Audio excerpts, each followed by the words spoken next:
Wow. Wow. Wow. We are home again. Nko, where is everybody at? Yes. We are home again. We are home. I expect everybody to be in. I expect everybody to be in. Yes. Nko, ngale misle.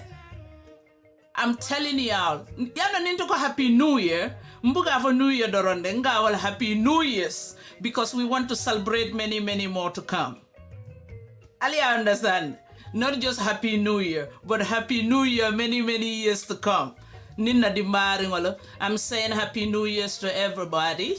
Happy New Year, Happy New Year, Happy New Year once again. We are happy to be here. On Sunday, I'm fired up. Guess who do we have here?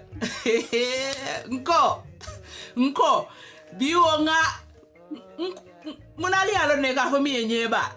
Ntato bato le ngajalova. We grabbed the brother and he is here. We are grateful to have him. Nko, human rights activist Olem. That's his specialty. How many people can do that? 1 in a million. Nko, na brother Bijane, Mr. Madi Jobarteh. Hey, Nko, Alduna, do not miss anything. We bring these brothers, let me tell you, they're intellectuals, to even have the courage to speak out. It's not easy. How many of us can speak out? Especially to fight for the rights of the people. It's few in a million. I love y'all. Binto Bantama Network, I expect everybody to be in. Come on in, do not miss. It's once a Sunday. Ali Alondala sister ka smile. Because there are few things in life we take for granted. Just to wake up. Just to wake up. Wakante kontan. Somebody's out there struggling to wake up. That's why I have so many grateful things to smile about, and you guys come on in. Yes, I have a brother here. Our topic today is the Gambia better off now than 5 years ago? That is our topic. Yes, thank you all. Jame, Lamin, thank you. Damfa, thank you all. Omar, Sanyang, Uncle Vic, Allah Baraka. I have a special guest.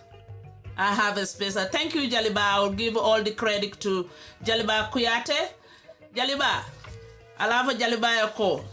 On my bucket list, I want to sing with him. But a man of a constitutional parcel, so I wouldn't be able to sing. Good afternoon. I want everybody to come in. Y'all give a shout out to the brother. We will have a good conversation today. Once again, as usual, Ali and share. Nibe Facebook. Join us. Follow us. Like. If you are on YouTube, you have to subscribe and hit that bell so you will not miss our shows. You will get the notification. Real issues, burning issues in the Gambia. My love to everybody. Are you guys in? Good afternoon, Sise. Ba, thank you all. Allah Baraka. I'm giving a shout out, my brother Sambalana, as soon as possible. Our topic today is the Gambia better off now than 5 years ago? Prepare your questions. We will open the line. I love you. Thank you. Kalantanya waya inganiyo esenea. Nko ntol jamanke interrogation room. This is a classroom. We get the education from the people that we bring, from the brothers that we bring, and we expect our sisters to show up too. James, thank you. Let me get ready. Good afternoon, Mr. Jobarteh. Yeah, Brother, you are welcome. thank you. Welcome to Binto Bantaba Network. Thank you. It's good All to be we here. thank you. Our motto is respect. We will open Okay. the line. You are welcome. Mm-hmm. This platform is for the grassroots, just like I call it. We call it the grassroots. We, the poor, non-educated, the villagers. We are the ones that when we boil the chalo, we put to lemuna kumungo and do takitingo on top of it. Yes. So you are welcome to our platform. Thank you. We have a special question for you today. Is Okay. Gambia better off now than 5 years ago? But anybody that wants to hear that answer, you have to hang in and wait until last minute. Our brother will answer that. You are welcome, Mr. Jobarteh. Thank you. The floor is yours. Welcome to Binto Bantaba Network. Yeah, it's good. I'm happy to be here for the first time. So I take it as an honor and a privilege. Okay. Um, and to say, keep up the good work yourself. Thank you. I think ultimately this is what will strengthen democracy and good governance in the Gambia. Thank We you. need many platforms to um, have conversation about our country. The more platforms, the more voices that come out, the better.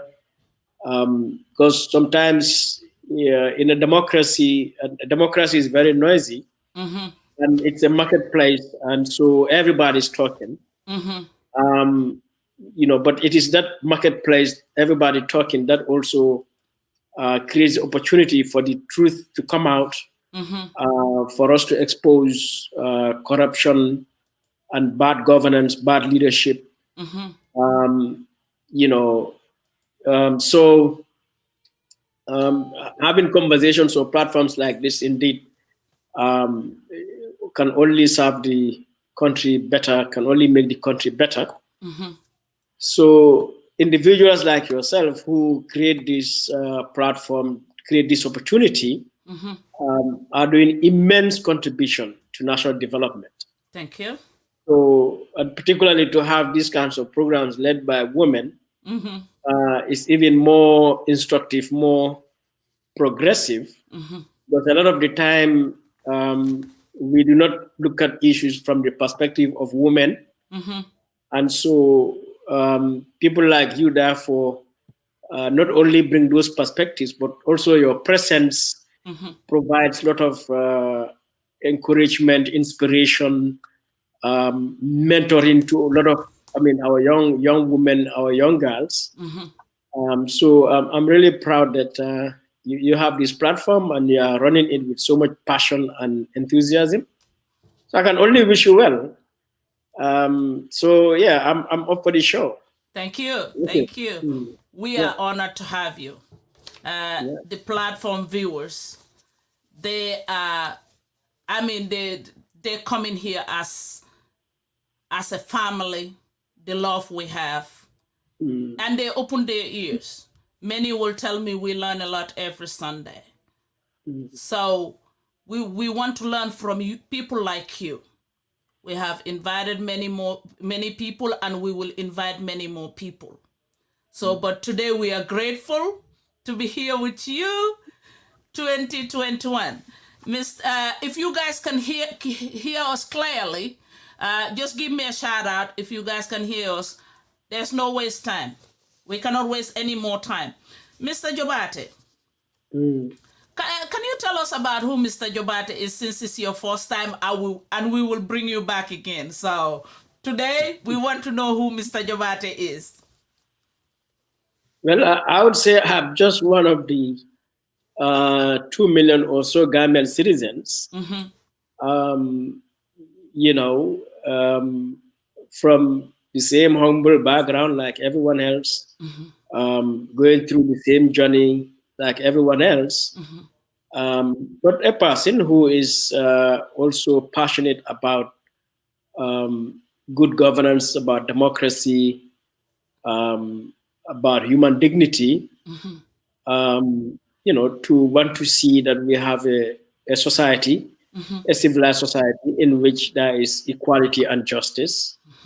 Um, so for that matter, I engage like all other citizens to express myself, to engage in activities that I feel are important or necessary, and express myself about it. Right. So, so I'm just one of the many citizens who, as America Cabral would say, given my time and circumstances, try to do the best I could in the way I think is the best way. Which means certainly some people would agree or disagree with me, as I would agree and disagree with them as well. Okay. Yeah, that's everyone's right to have your opinion, and I'm not bothered about that.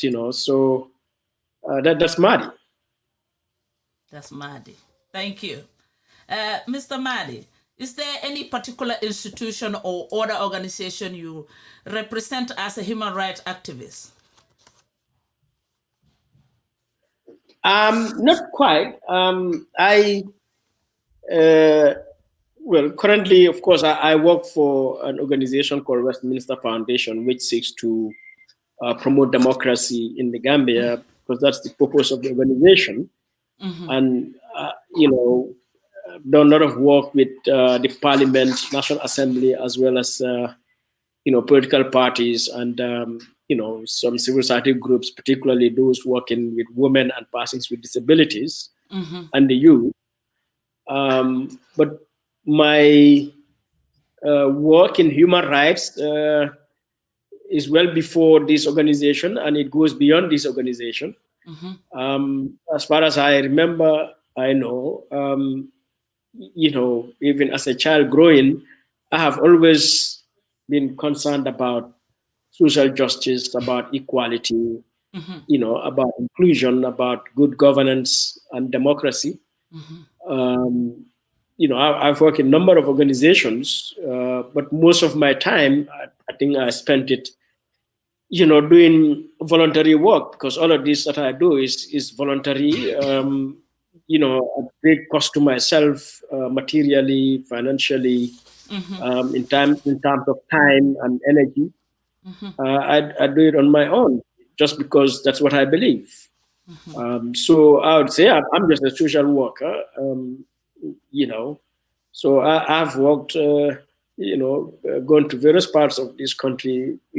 Work with communities, groups and organizations. Yeah. So that's what I do. Yeah. Okay. We appreciate your service. We appreciate your service. The burning topic is, what is your view on the postponement of the voter registration? The postponement. They postponed the voter registration. The date that they pick, IEC picked January 14. Now it's been postponed. What is your view on that? I'm more concerned about the way the postponement came than the postponement itself. Okay. It would happen that things can get postponed, because things can happen.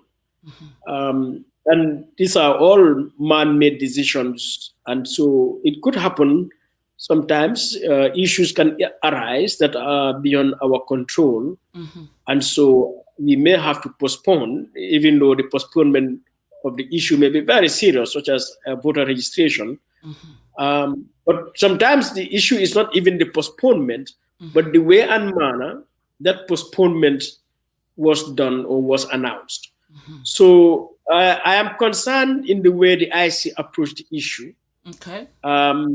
because the first time they issued this statement, a press release, that was like a paragraph, which basically the basic things were logistical challenges and until further notice.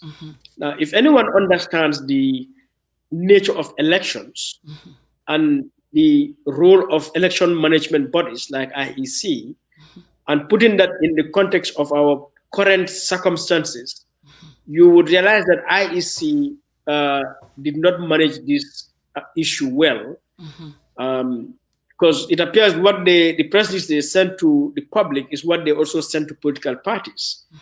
Now, for me, and which is actually what guides the principles and processes of election, because election has principles and processes and standards. So I said the nature of elections, because election is not just merely electing a leader, but election is a peace-building mechanism as well. And so it is also a major source of conflict anywhere in the world. So for that matter, to manage elections issues must be done in a very transparent, inclusive, and accountable manner. So for me, I had thought if IEC really had to postpone this, and they have genuine reasons to do so, the principles of election management is that you engage the stakeholders, and here the stakeholders primarily are political parties.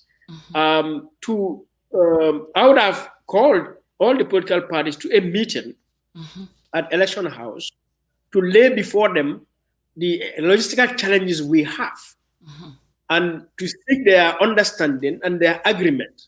Because if political parties don't agree with the election management body, that can be a source of conflict.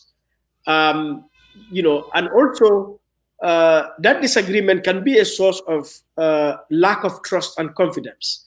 And election management bodies survive because they have credibility.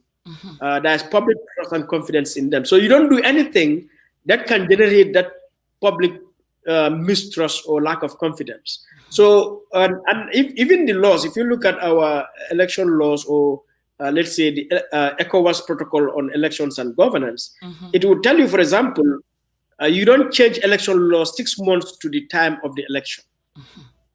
Only if you want to do that, you have to inform all stakeholders, the political parties, and get their agreement, that we are going to make certain electoral changes.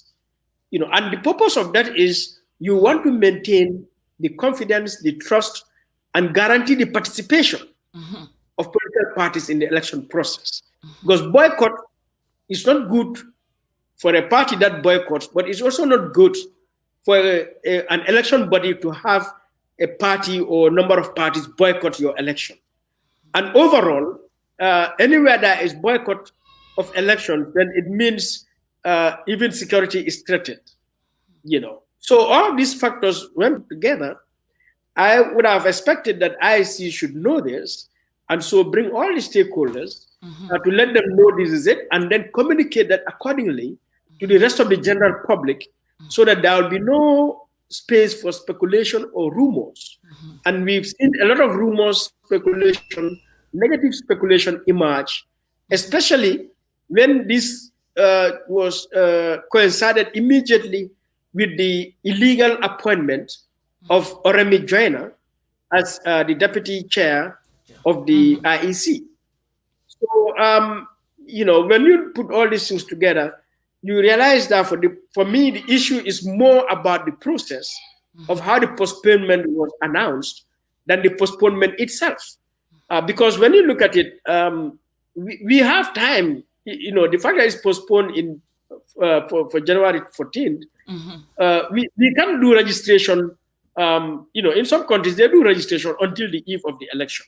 So we can do a registration in February, in March, in April, in May, up to June, and so on. So it may not necessarily be a problem to postpone it, all right? But we need to know why that postponement has to happen. And as I said, it has to be communicated in a way that will still maintain the confidence, the trust, the participation, the cooperation of political parties, and of course, the rest of the citizenry.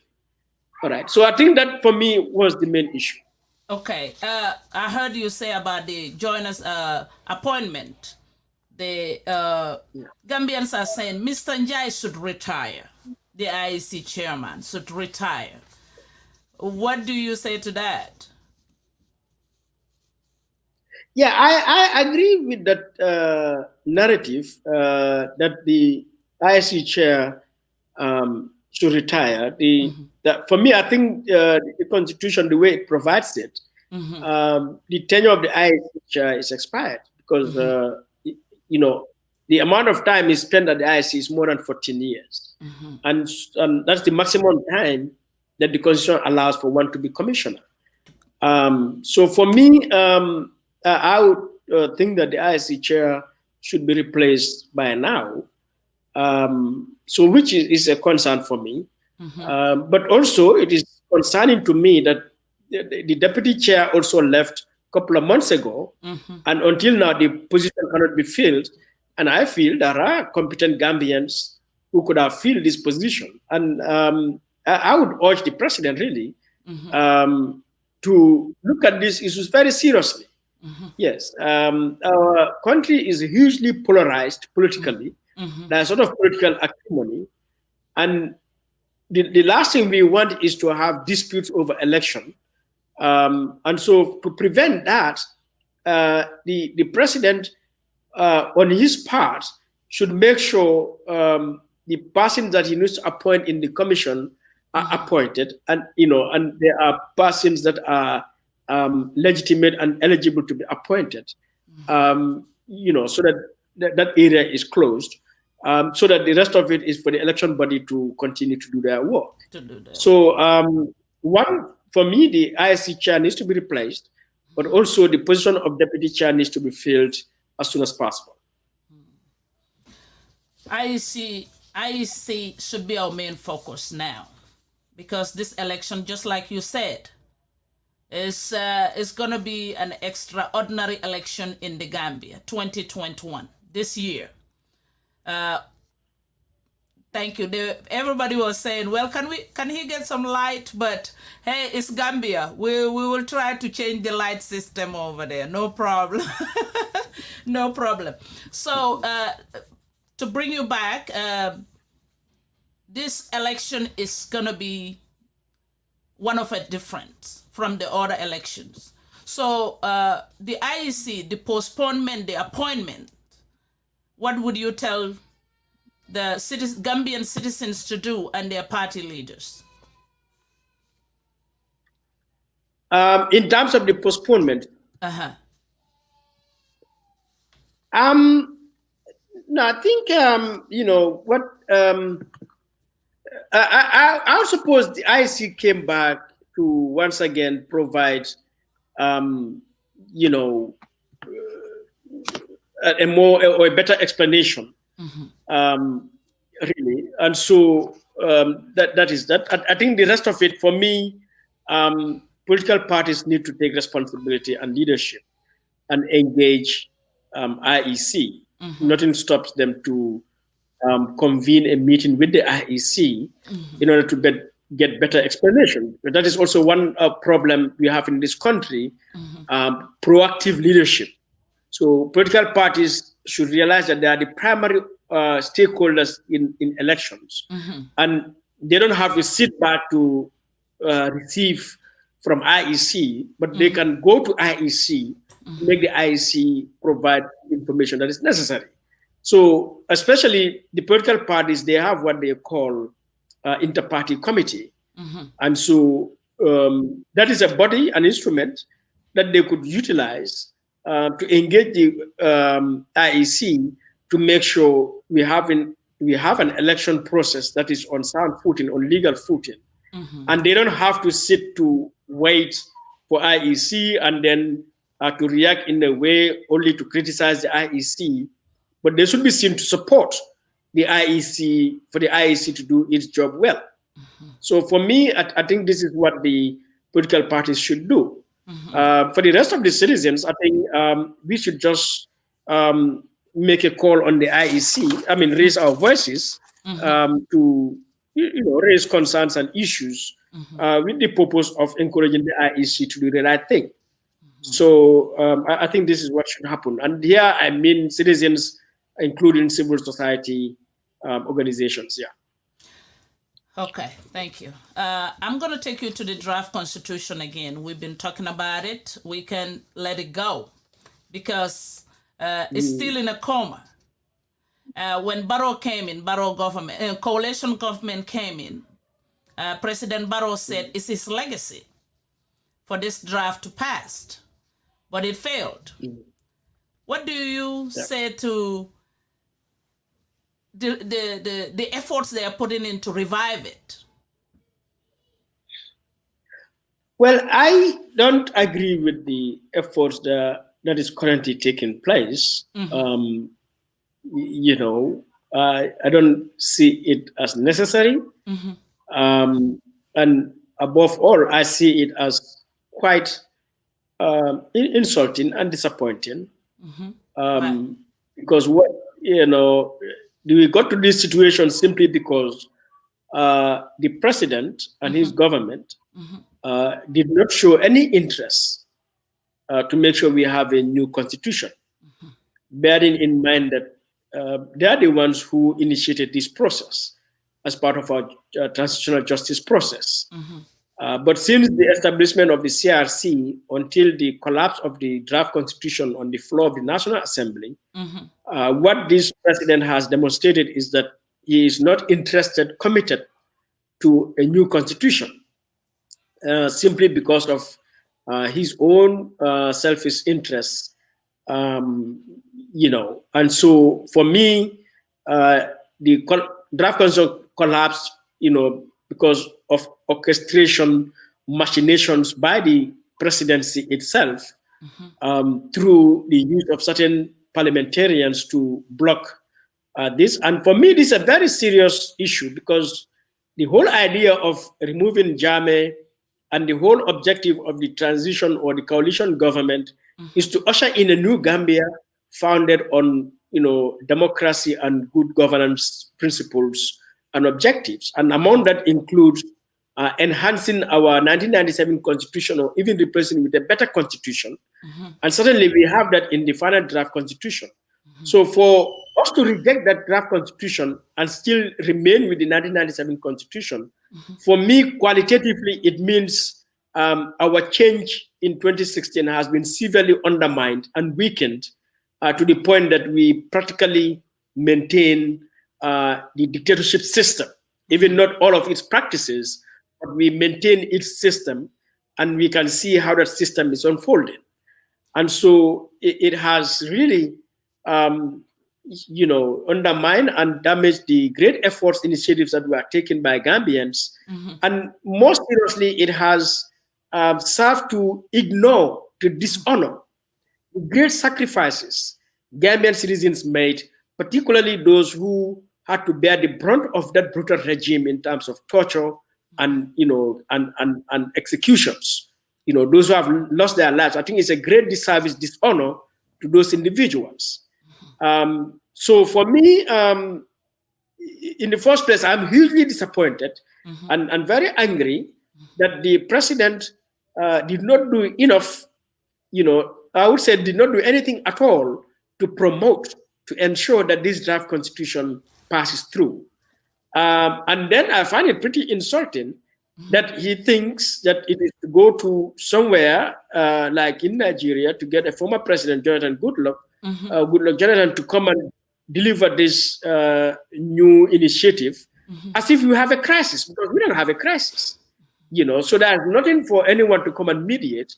Rather, what I would have expected is for the president who caused the collapse of the final draft to take leadership and responsibility as the head of state of this country at this time, to call on all the stakeholders to say, look, this thing has collapsed. Let us come back round the table and we have a conversation.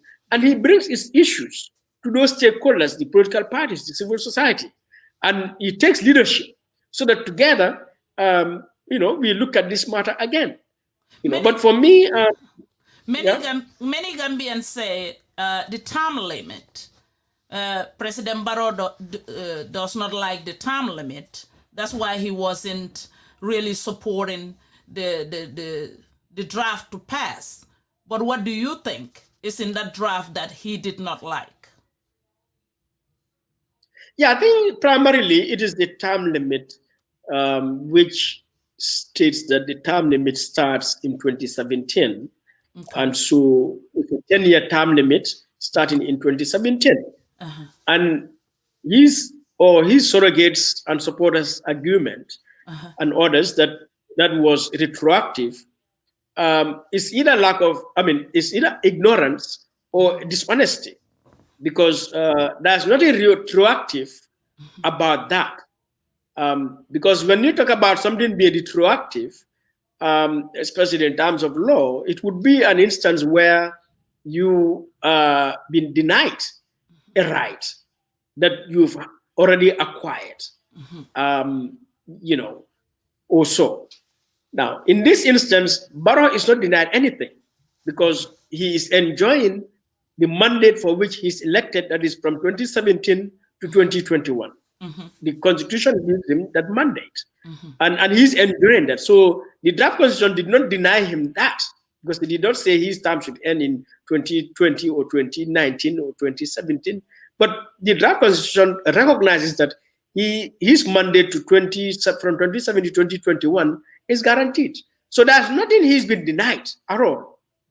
Now, when the constitution says a term of 2 terms of 10 years as the limit for any Gambian, for me, that is reasonable. That is what we need. But let me cut you. Let me come in right there. All the time, Gambian constitution amendment after amendment after amendment. Even this draft happened to be the constitution. Another government can come, or Barrow's government later on, they can change that term limit. What should we do this time to put that term limit where a president will not, a president and members of the majority, it could be the majority of parliament, to amend that term limit again? What should we do this time? Well, we've never had a term limit, and if you have a constitution that has a term limit, for me, to address what you are raising, which is a genuine issue, because we've seen this. There was a term limit. When Jammeh came in, he changed the term limit too.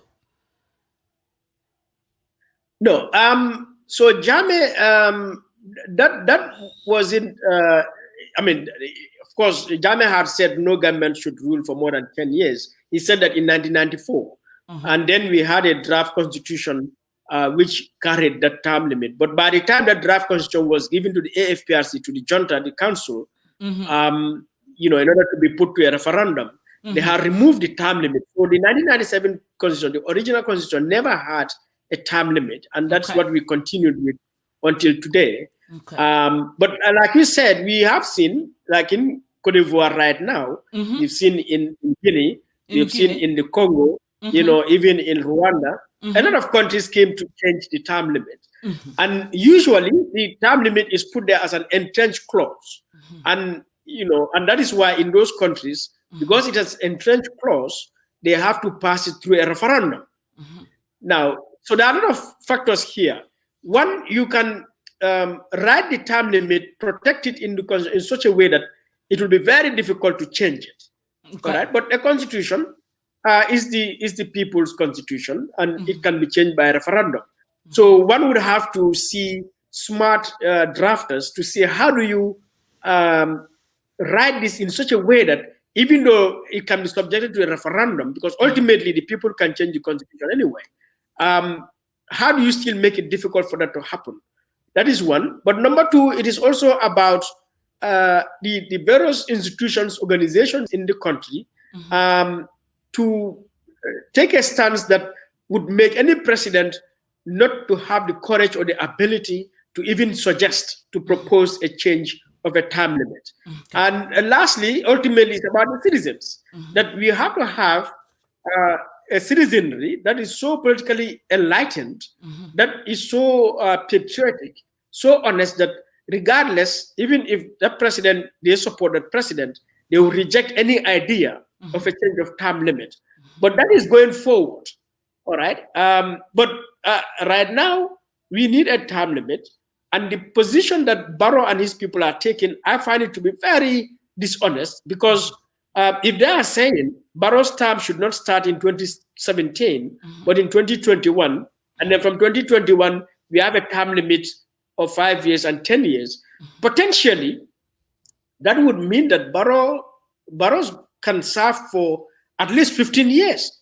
That is, if he won the 2021 election, he could further win the 2026 election and further win the 2031 election, or as it is. And so, if that happens, he would be one citizen who will serve 15 years, and all other citizens will serve 10 years. So, what is so special about one person to serve for 15 years, or to have the opportunity to serve for 15 years, but the opportunity for that does not exist for the rest of the citizenry? So for me, the idea they are bringing itself is unfair, it's unjust. Because if you say Barrow's time cannot start in 2021, 2017, 2016 is when we kicked out that dictatorship. So for me, everything needs to start from 2017. There's no special Gambian, for which we should there should be a waiver or an exception or anything like that. It should start in 2017. But as the building of the new Gambia. Yes, this is what I always ask people. I said, well, our guests, when we invite them, I said, okay, if Barrow will not bend, can we bend? And said, okay, his term let's put the term limit there. And said, well, it will start from 2021, so we can have this draft. If we don't want Barrow, we can vote him out. Yeah, but you see that for me is not the issue. We have to look at the principle. Okay. Yeah, the issue is the principle.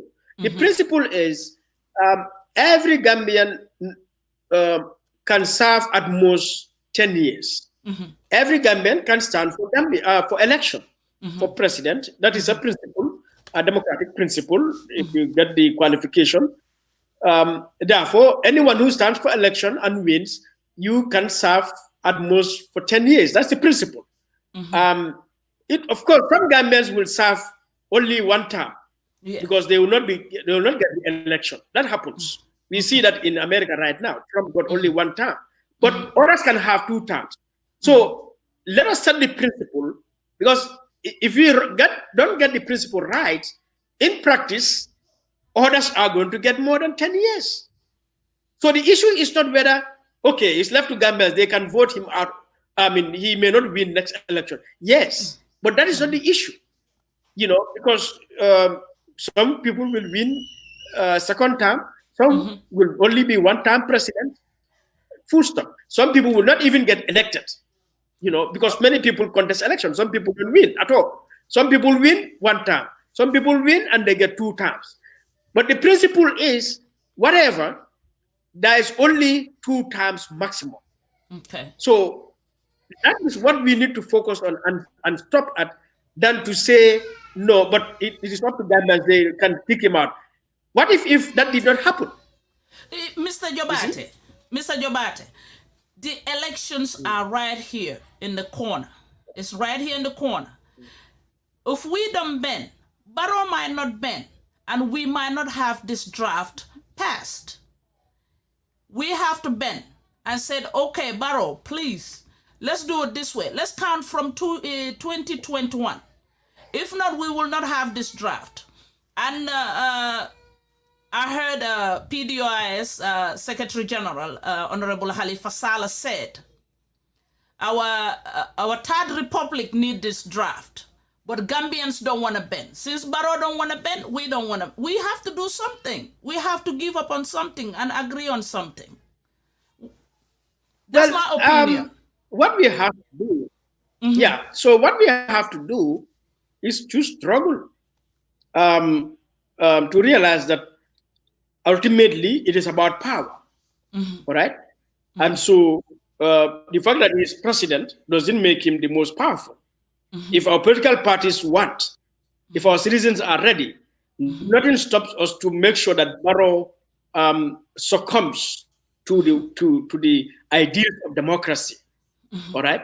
So let us not put it in the way as if Barrow is the key, that we are in the hands of Barrow. No, we are not in the hands of Barrow. And power is not all in his hands. So for me, that is what I would say. One. Number two, if we buy this argument that if Barrow did not bend, let us bend, what happens is we are going to potentially create a future problem, because we will say, okay, your term starts in 2021. And imagine, or suppose Barrow wins 2021. And we are supposed to have a new constitution that says the term limit starts 2021 now. And by the time we get to 2026 election, Barrow can generate a referendum on a term limit. And, through, by hook or crook, as we have seen in Cote d'Ivoire, in Guinea, in Rwanda, in Congo, and many African countries, it's election. They can go and generate a situation where they can get a yes vote in that referendum to either extend the term limit to 2026 or even to remove the term limit altogether, as we have seen in Rwanda. So, therefore, for me, if we had fought against the Ajame for 22 years, let us be ready to fight for Barrow, to fight against Barrow for 22 years, but not to let any individual ever again to have his say against the national interest, just because we think he's the one in power or the president. So for me, the heart of our change, the heart of democracy, good governance in this country is hinged on that term limit, because self-perpetuation is one issue, one particular issue that has to be killed, that has to be destroyed, that has to be stopped. So any opportunity that we would create self-perpetuation, we have to kill that opportunity. And if we now say Barrow is not going to bend, so let us bend, then we are preparing Barrow in future to, further, do anything that we are seeing other countries' presidents do, that is going to just continue to put us in this situation. So for me, we rather solve it now than later. But another government can come in and still change, just like I told you. They will go back and change that term limit. African leaders do not like term limit. What is it? Yeah. So, but I told you that is because of a number of factors. We are not going to wait for that government to fight with that government. We should fight with this government here and now to make sure we protect democracy and the republic. Now, this government, any other government, like you see around Africa, as you said, want to kill term limit. It is for us to, see how do we put this term limit in our constitution in such a way that it will be almost impossible to change it. But two, even if still they can take us to a referendum to try to change it, we raise political awareness of our citizens to a point that they are going to reject any question about term limit, yes or no. At the same time, our political parties need to strengthen themselves and take proactive leadership such that they will not tolerate. And they have many ways to stop it, to make sure either Barrow or any future government will not interfere, will not remove term limit in our constitution. But the term limit got to start in 2017. And I don't want political parties to say, and I've had this argument for a number of people, if they don't bend, we don't, one issue cannot delay us. No, let this issue delay us. And I don't see how it is a delay anyway, because we are trying to build a democratic republic. Okay. And what we are involved with is a power struggle. Okay. By those who want to entrench self-perpetuation and those who want to make sure that there is democracy, that there is good governance founded on that term limit to stop self-perpetuation. So there's nothing like delay here. It's to struggle to make sure it happens. Okay. All right? And we should not give up or perceive the matter as if we are in the hands of the president. No, we are not in his hands. We are just letting him. Otherwise, this constitution, if we even had taken the position we should have taken as political parties, as civil society, as ordinary citizens, this constitution was going to pass in the National Assembly. But to a large extent, our political parties, our CSOs, as individual citizens, we failed ourselves. That is why this draft did not pass. If we had taken a more proactive position from the beginning to the time this was taken to National Assembly, because we all know, we've all seen that clearly Barrow and his team are going to kill this constitution in the National Assembly. We know that. We've received media reports of what they discussed in cabinet. We've seen reactions, from Barrow and his surrogates. We've heard their words in the National Assembly. And so we know that is their objective. But we have never prepared ourselves as political parties, as civil society organizations, as individuals, to make sure the democracy prevails. So we allowed Barrow and his people to take control.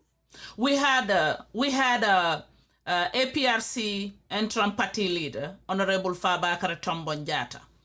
I asked him about this draft constitution. His main concern was the second round election, the second round voting. Right now we're using the simple majority. He said his concern is what is written on the draft constitution is not clarified to the people. When we have different parties. What he's trying to say is we have different parties. It's not just two parties. And it says when you win 50%. What about if we have three parties that had 35, 32, 36? Who will lead? And it might create violence. What do you say about his opinion on that side? That's why he's really concerned. He said it might cause trouble. They have to clarify that part. Well, people can decide to confuse themselves or to hide behind, non-issues just to, maintain a certain interest, dishonestly. What Fabakary said, holds no water. There's nothing not clarified on that issue. Okay. The Constitution says 50 plus 1, which is the norm in many other democracies around the world.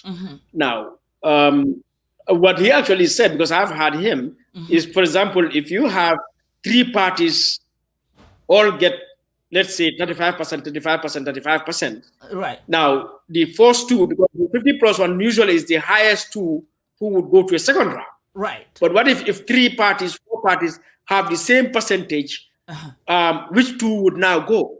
Now, the thing is, if two, three parties, four parties, five parties all have 20%, they all go for second round. Okay. It's as simple as that, because the Constitution, doesn't necessarily say only two parties would have to go. It says the highest. So if four are equal percentage, they all go to the second round, and that second round may decide such that one would drop. So if three are still with the same, those three would go for a third round. Okay. And if it is decided that one drops again, so two is that those two also go. So okay. The process is addresses itself. So I don't see, what concern or issue Fabakary is talking about. It doesn't exist. I think he just wants to, and his party want to block draft constitution for other interests, and so they are trying to see what they can hang on to and then explode that, exaggerate that into something else. But there's nothing unclear or, about this. It's very clear.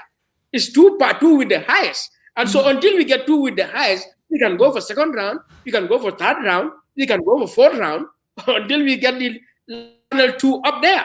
And we go for the fifth round, and the final, the one that wins, wins the election. End of story. Mr. Jobarteh, the Gambia is a little country.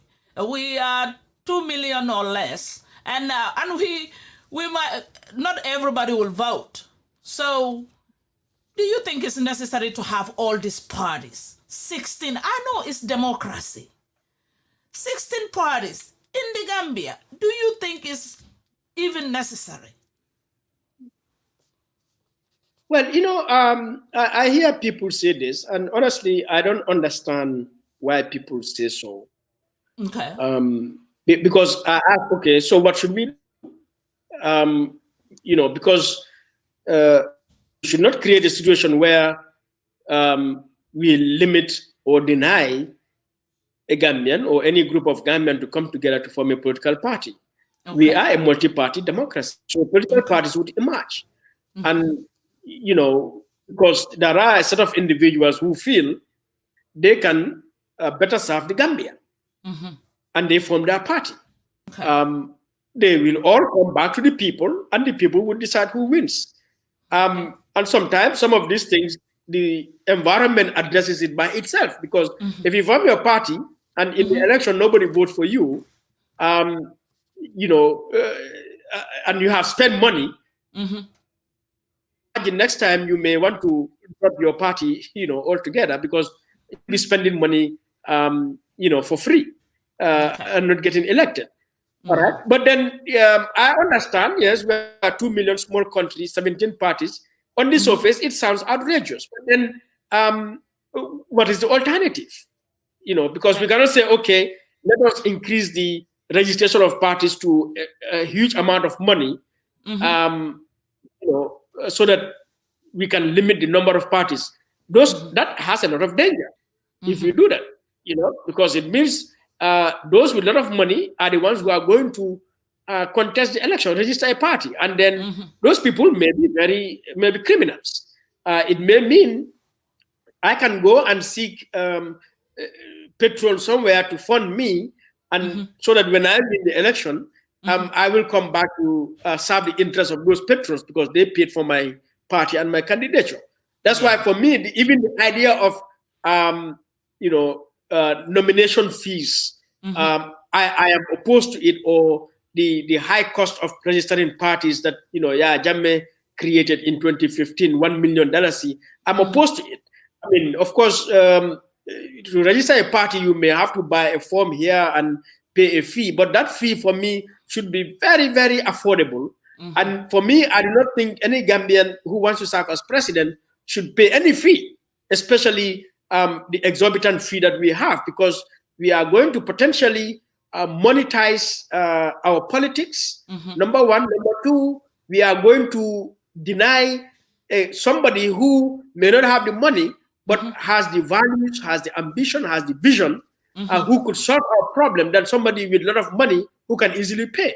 So all of these things have to be looked at, but by and large, at the bottom line, is that we are a multi-party democracy, and people have to accept that democracy is not the best of political systems.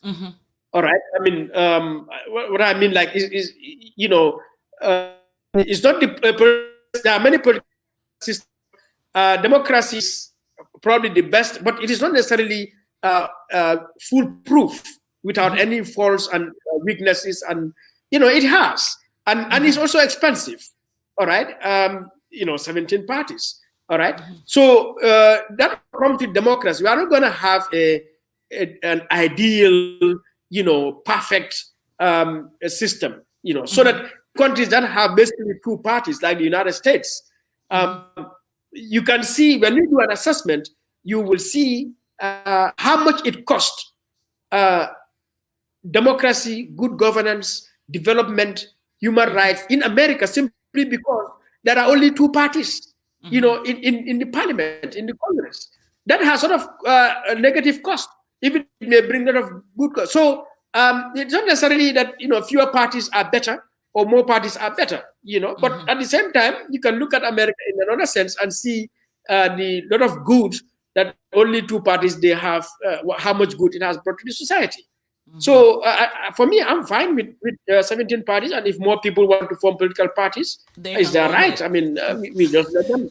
Yeah, they can go ahead. Okay, if we before the election, in case before the election we don't have the new draft, we don't have the new constitution, what would you want members of parliament to amend before the election and the 1997 constitution, in case?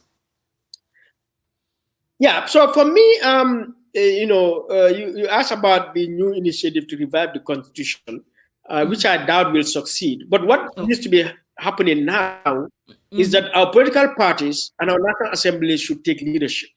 Okay. All right, leadership in trying to amend the 1997 Constitution Mm-hmm. before election time, Mm-hmm. and that includes putting in the term limit, Mm-hmm. putting in the 50 plus one, you know, uh, vote, so that Mm-hmm. we guarantee that whoever becomes president of the Gambia, you Mm-hmm. definitely have more than 50% of the electorate voting for you. So for Mm-hmm. me, these are two critical amendments, election-related amendments that are necessary, yeah. So for me, when I look at the spectrum in terms of elections, these are two amendments I'd want to see Mm-hmm. happen. And this can happen by a member of the National Assembly Mm-hmm. to put before the National Assembly a private member's bill, Mm-hmm. so that it goes through the necessary amendment processes Mm-hmm. to see that change happen. Okay. And because those changes, in terms of the 50 plus one, as well Mm-hmm. as the term limit, I'm not sure. I don't think there are even entrenched clauses that would Mm-hmm. require referendum. So Okay. for me, they can easily change that. For me, they should have even changed long time since 2017 when the new National Assembly was elected. Mm-hmm. Okay. All right. So I'll take you to our budget. And now we will go over that budget because we want to hear what you think about the budget. Does this 2021 budget represent our our true national blueprint? Oh, no, not at all. In my view, the 2021 budget Mm-hmm. is like the same typical budget Mm-hmm. um, that this country had probably since independence. Okay. Like every household, every company, every Mm-hmm. individual has a budget, Mm-hmm. and the budget is what um, gives you the means of survival, means to Mm-hmm. live. Mm-hmm. Is the budget is what gives you the means to grow, to develop, Okay. whatever or whoever you are. Mm-hmm. You depend your budget Mm-hmm. to grow. So since independence, the Mm-hmm. budgets that we've been having Mm-hmm. are not empowering the Gambia and citizens to grow and develop. Mm-hmm. They entrench poverty by taking more money from the people because they impose so much taxes. Mm-hmm. They don't enable the government to give goods and services, Mm-hmm. such that Gambians, apart from tax, we are also made to pay more for Mm-hmm. services, whether it's electricity, or transportation, Mm-hmm. or living day to day, the food that we eat, and so on. So for me, the 2021 budget is just a continuation of that trend, Mm-hmm. which is why I'm opposed to the 2021 budget, and in fact opposed to the entire budgeting process, or objective of this government and like the previous government. Mm-hmm. And so what I see is we are going to continue until December 2021, Mm-hmm. and more Gambians will see themselves in poverty, in unemployment, in poor services, paying more for everything, in paying more taxes, and the country getting more and more indebted. Mm-hmm. As the country gets more and more indebted, it means the government is not going to invest more in social services to make sure we have proper functioning public health facilities, proper Mm-hmm. schools, Mm-hmm. proper roads, proper delivery of electricity and water, cleansing services, building of roads, and so on and so forth. Mm-hmm. So, which means Mm-hmm. we live a very deprived life. Mm-hmm. We are deprived of not only these services, but we are even deprived of our own hard-earned money, because out of our money we generate, apart from paying tax indirectly, as I said, You want to buy even attire, the cost goes up. You want to buy sugar, the cost goes up. You want to buy rice, the cost goes up. You want to have better education or better healthcare, you pay for more because you go to a public health facility, basic services, drugs are not there. Basic equipment are not there. In the end, you'll have to go to a private clinic in the country or even travel outside. That means you are paying more for healthcare. When on top of that, or even before that, you've already paid a lot of tax, all right? Or even before that, the government has taken a lot of loan in your name, and loan that has all been plundered. So this is the sad state of the situation. So I'm totally opposed to the 2021 budget as I was opposed to the 2020 budget, the 2019 budget, and so on. Well, some Gambians are accusing President Barrow. They said through this budget he can do his politicking 2021.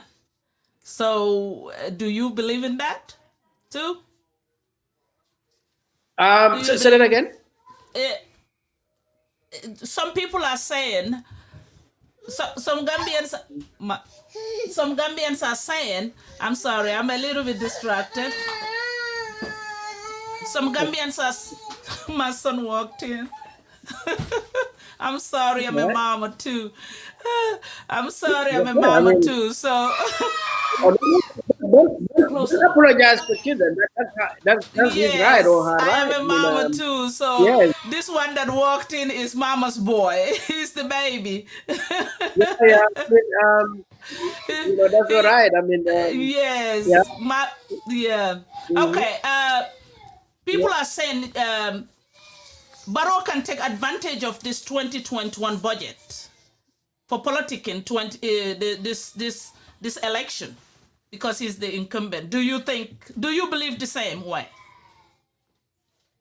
Yeah, and that is happening because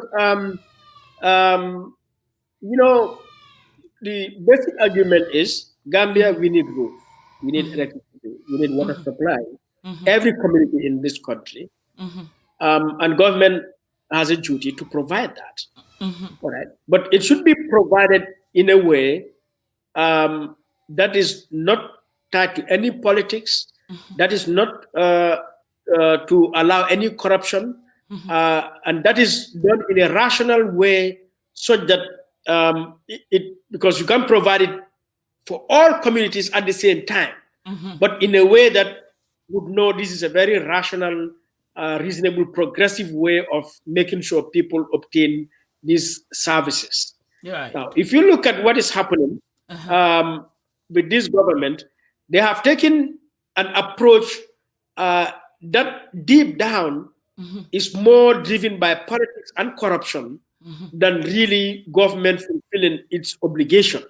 For example, if you look at the Banyu Road project, they went to engage in a contract, in an awarding a contract, one with a very outlandish amount of money, over $35 million, in a process that is not transparent and accountable, that clearly is a matter of corruption. Okay. And through that, to seek to present a project that serves the political interest more than anything, because the Banjul Road project, when you look at it, you will realize that the quality of road construction in Banjul is substandard. All right. In 2021, 2020, Banjul is our capital city. If we want to reconstruct Banjul, we want to do the roads of Banjul, let us build modern roads. Let us build modern roads. Let us build, quality roads, in an environment that also captures the beauty, of the city, and so on. But to merely bring concrete and metal and gravel and have a bunch of unskilled laborers to mix that and pour that on the street as concrete slabs for a street, I don't think a 20th, 21st century city, capital city, should look like that. So for me, it is really a waste of money, and that is waste of money through corruption that we are having a project like that and funded from our national budget, all right, taking a huge chunk, when at the same time we are having severe challenges in our other social sectors. So you wonder what rationality went into deciding the Banyu Road project. When you look at the Hakalam project or the other project in Badibu, all funded through supplementary appropriation, you would see once again that these processes, they are using processes that are merely taking public funds more than necessary to put it into a project that has not been rationally thought. Because Gambia has severe road problems. Hakalan needs a project, Badibu needs a road. I mean, Wuli needs a road, Fonyi needs a road. Everywhere we need roads. But one would have to sit down to look at this country in terms of infrastructure, bearing in mind that roads roads are one of the key drivers of the economy. How do we sit here and analyze the infrastructure of the Gambia in terms of our economy to build a road system that would seriously enhance the economy, and of course social services, and then move accordingly, so that eventually the idea is to make sure we address the whole road needs of the country. But to sit here and make piecemeal decisions in specific areas for political interest, and then take an approach that is going to take money from our budget just to make already severe sectors more severe, and at the same time make us more dependent on debt. I think we are going to see more harm than good. And we need to learn lessons from our past. No one built more roads in the Gambia or infrastructure than Gambia. Okay. All right. But after 22 years, look at the state of affairs in the Gambia. Those roads are built in such a way that they have not, they even cause more problems now, because you build those roads without a lot of other facilities. You take the coastal road, for example, whether it is drainage systems or light or other public works around these roads, not to mention the kind of road you build, so that you build a road that will help to ease traffic congestion. But Jame invested a lot of money in roads through loans and some through grants.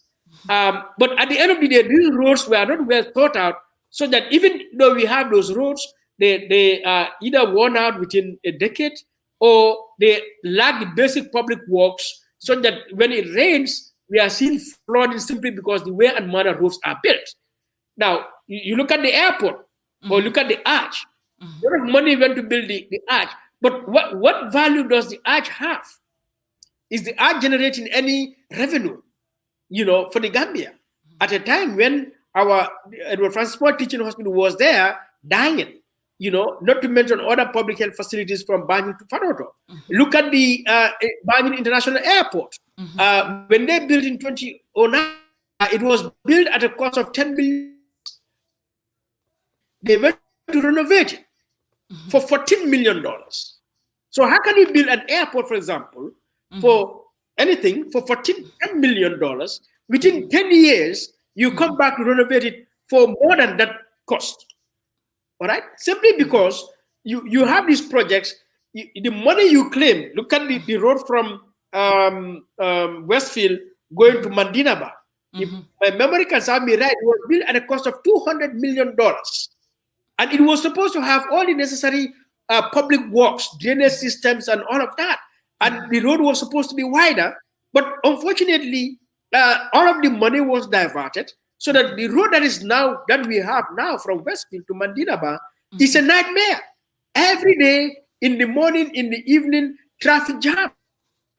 All right? Causing a lot of flooding, because it has no proper drainage system. Let it.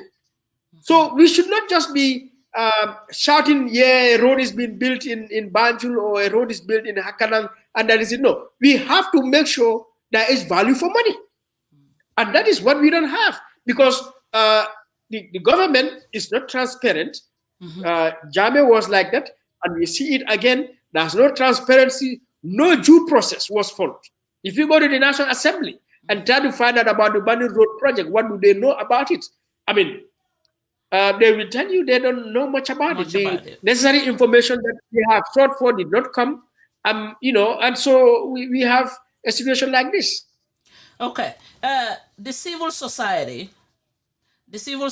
organization. So, is the civil society organization fair to the members of parliament on their loan scheme? Because they took them to court. Are we fair to them, members of parliament? Oh, absolutely. Absolutely. We are fair to them. We are. Are you? Because yeah, you see, I know there's a loan system within the government, in the private sector. It's one of the incentives that you would find in workplaces, various workplaces. Right. So one can look at it from that. Yeah, I bet the argument to say yes, they have to. They have a right to have this loan. Right. Now, when the budget came, as required by the Constitution, it comes at an estimate from the government to be presented to the National Assembly to approve. All right.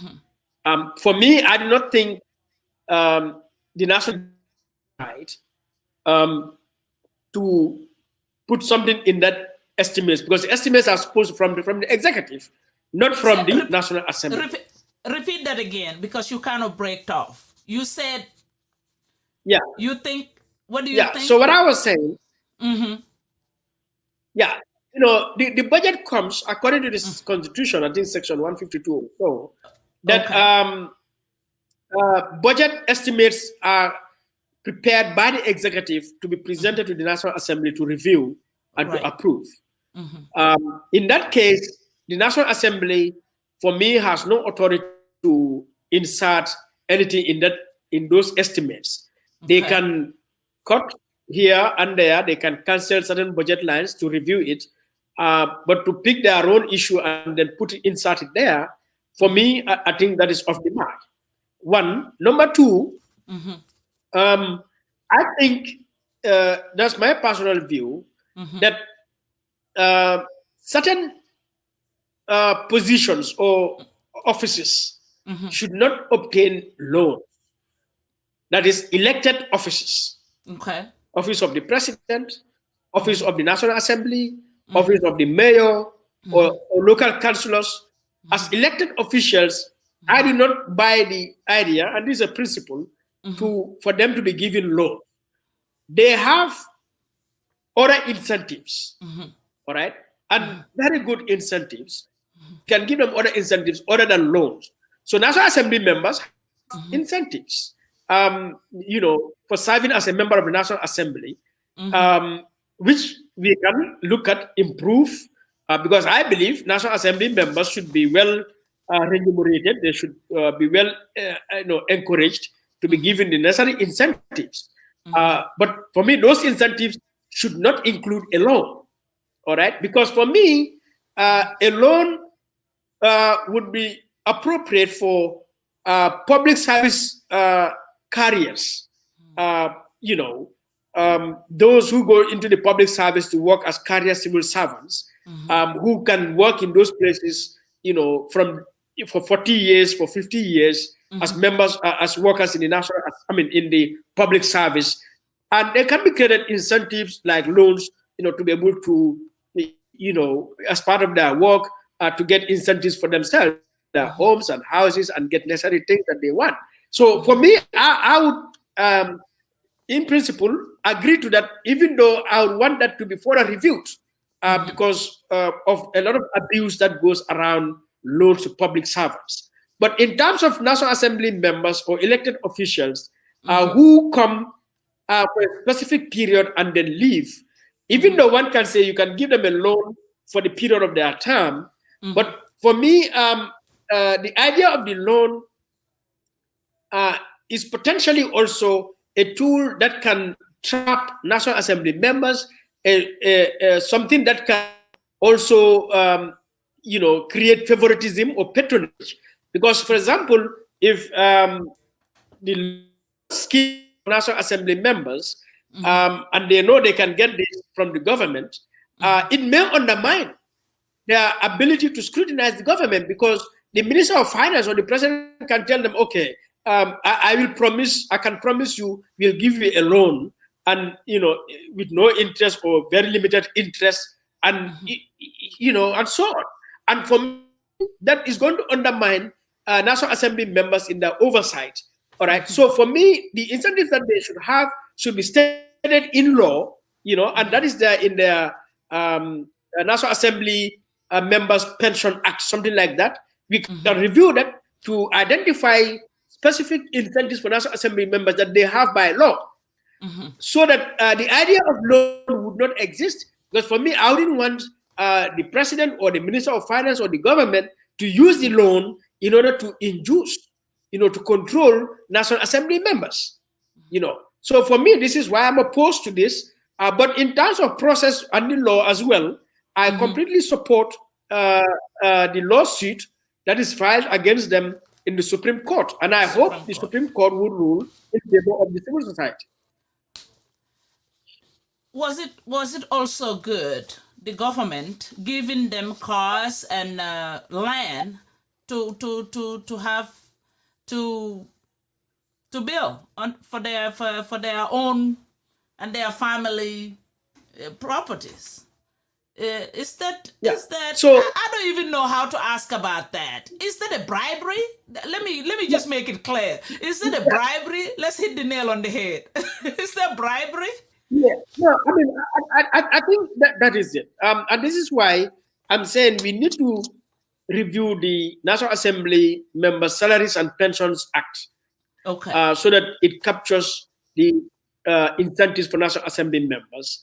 Because what we don't want is for National Assembly members to be bribed and eventually become controlled or undermined, the performance of their duties.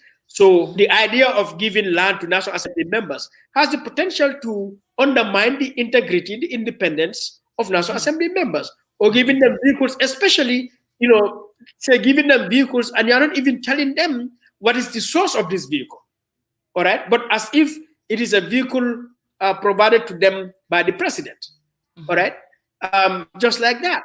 So you create a potential for corruption, for bribery, for control, for, to undermine their ability to scrutinize that the president and the executive as a whole. So I see this loan from that same context.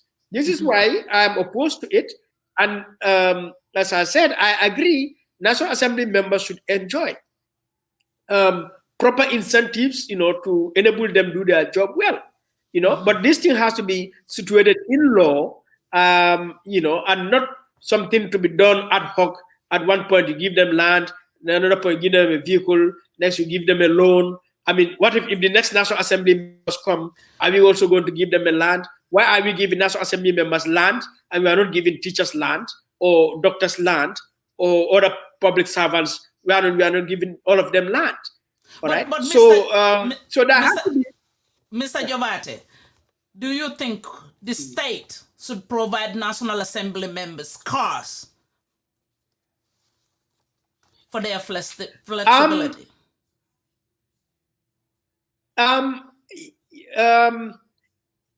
Yes and no. In principle, because National Assembly, ultimately our democracy, our good governance, our development is in the hands of the National Assembly.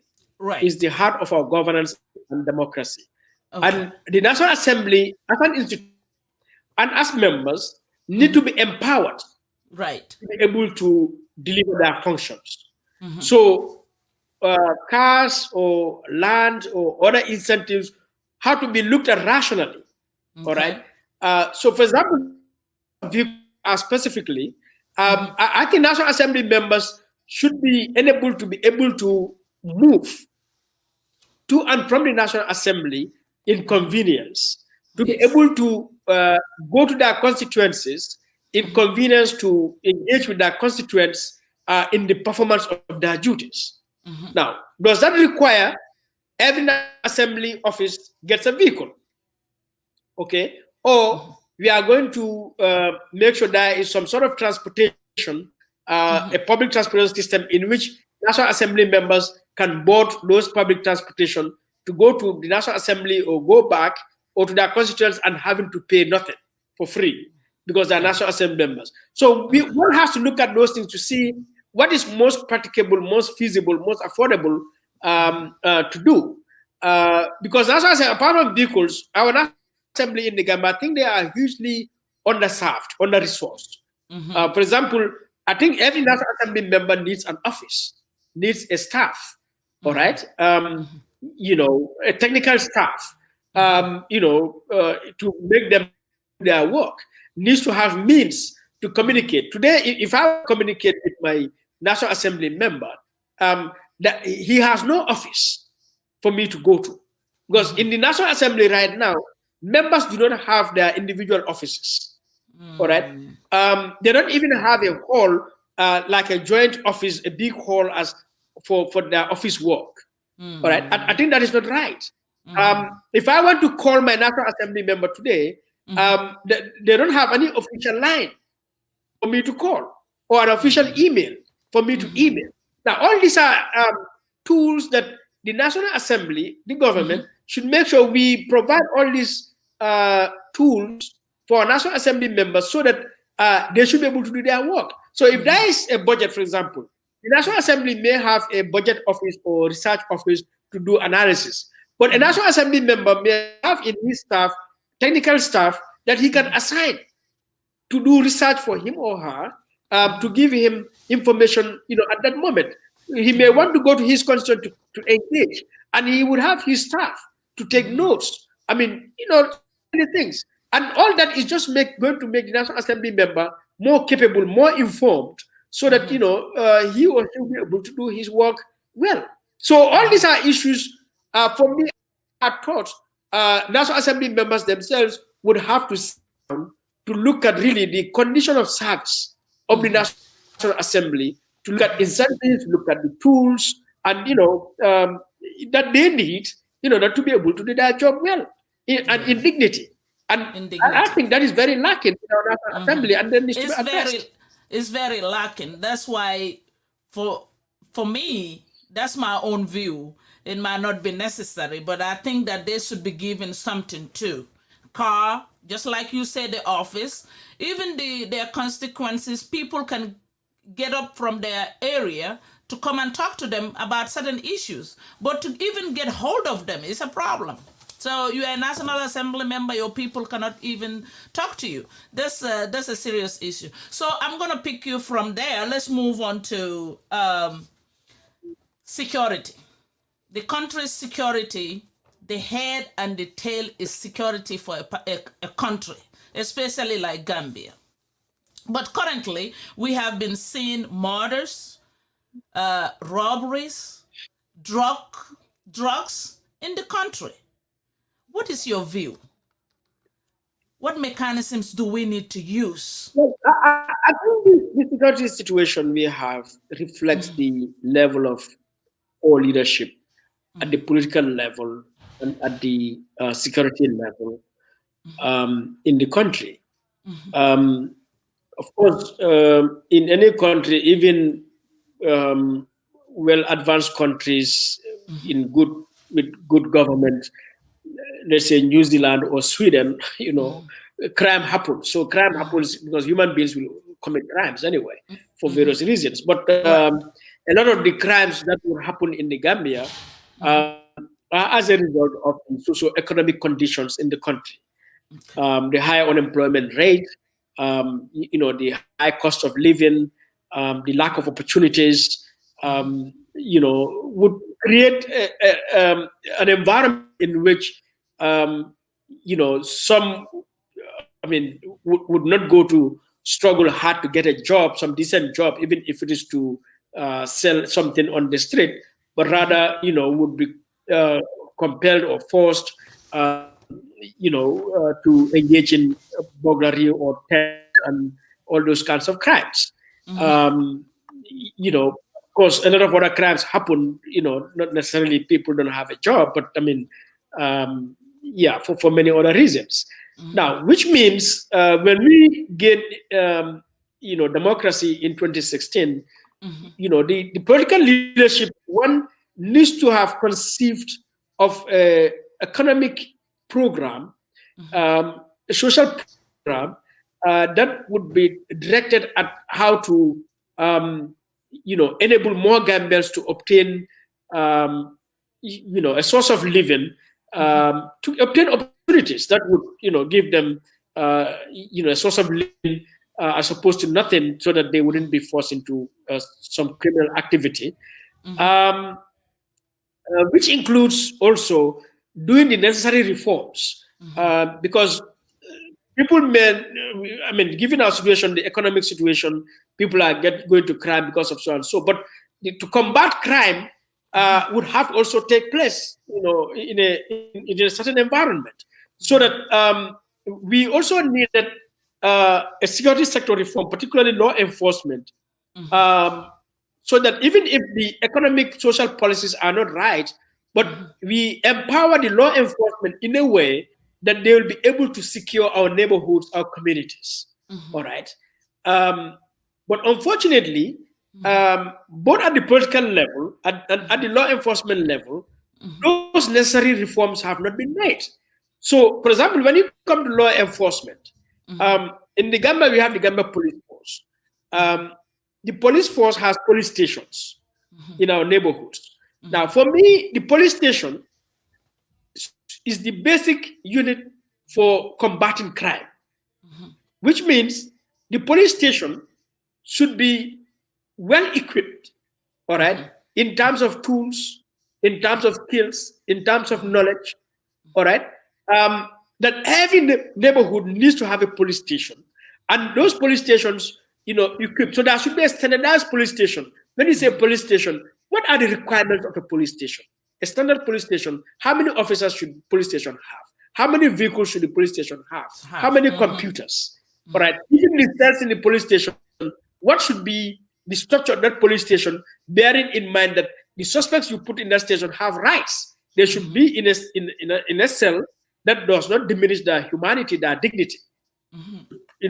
Ensure that their rights are intact. So we need to have looked at security sector from that point of view, and so that when we do that and begin the transformation of police stations to make them the basic unit for the combat of crime in our communities, we can now create some specialized enforcement units. Now, in the Gambia, we have an anti-crime unit. We have the police intervention unit. Now, in any police force, you find that in any security outfit around the world, you always have special forces, special branches, special things like that. So I would take the anti-crime unit, for example, or the police intervention unit, are special units that would have, beyond and above the normal policing skills and tools and knowledge, would have more advanced knowledge and skills and tools, because there are certain crimes that a police station is not prepared to deal with that, or they will be dealing with that crime, but the crime can go beyond a level of enforcement. So you would need those kind of special units, to provide that kind of support. You see, now in our case, that has not happened. You go around our country, you'll see police stations in one room, like a shop. You'll go into others there in a what we call a magazine, an old magazine. You go to some police stations there in one shed along the highway somewhere. Every police station and everywhere you put checkpoints, thinking that checkpoints are what will address crime, and it does not. It delays the traffic unnecessarily, and it's a point for a lot of corruption. So it means until now, our law enforcement leadership and our political leadership have not put a lot of idea thinking into how do we combat crime. That is, how do we enhance the Gambia police force, for example, to be able to combat crime? Equip them in a way. Our police officers are so impoverished, lacking basic tools that they are largely ineffective. All right, then you create one anti-crime unit, which is one unit in one location in Kotu or Bijilo, full stop.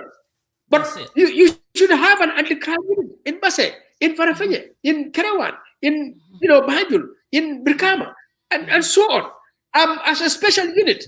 Because crime can happen in all those places where you would need certain specialized units to come and address that. But why that is the case, the primary focus should have been how do we create a proper structure. Police stations are our basic tools to combat crime. So let us see how do we equip these things.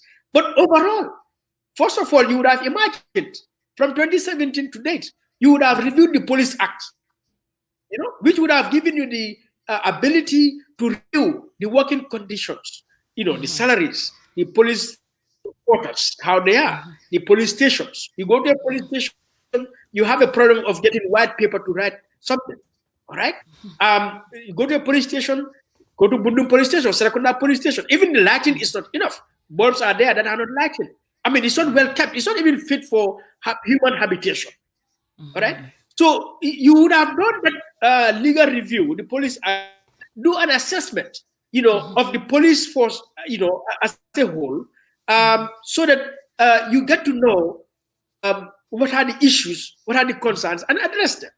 You see, so for me, the issue of crime is going to increase because there is no rational, serious way to address it, both in terms of social and economic issues, but also in terms of law enforcement.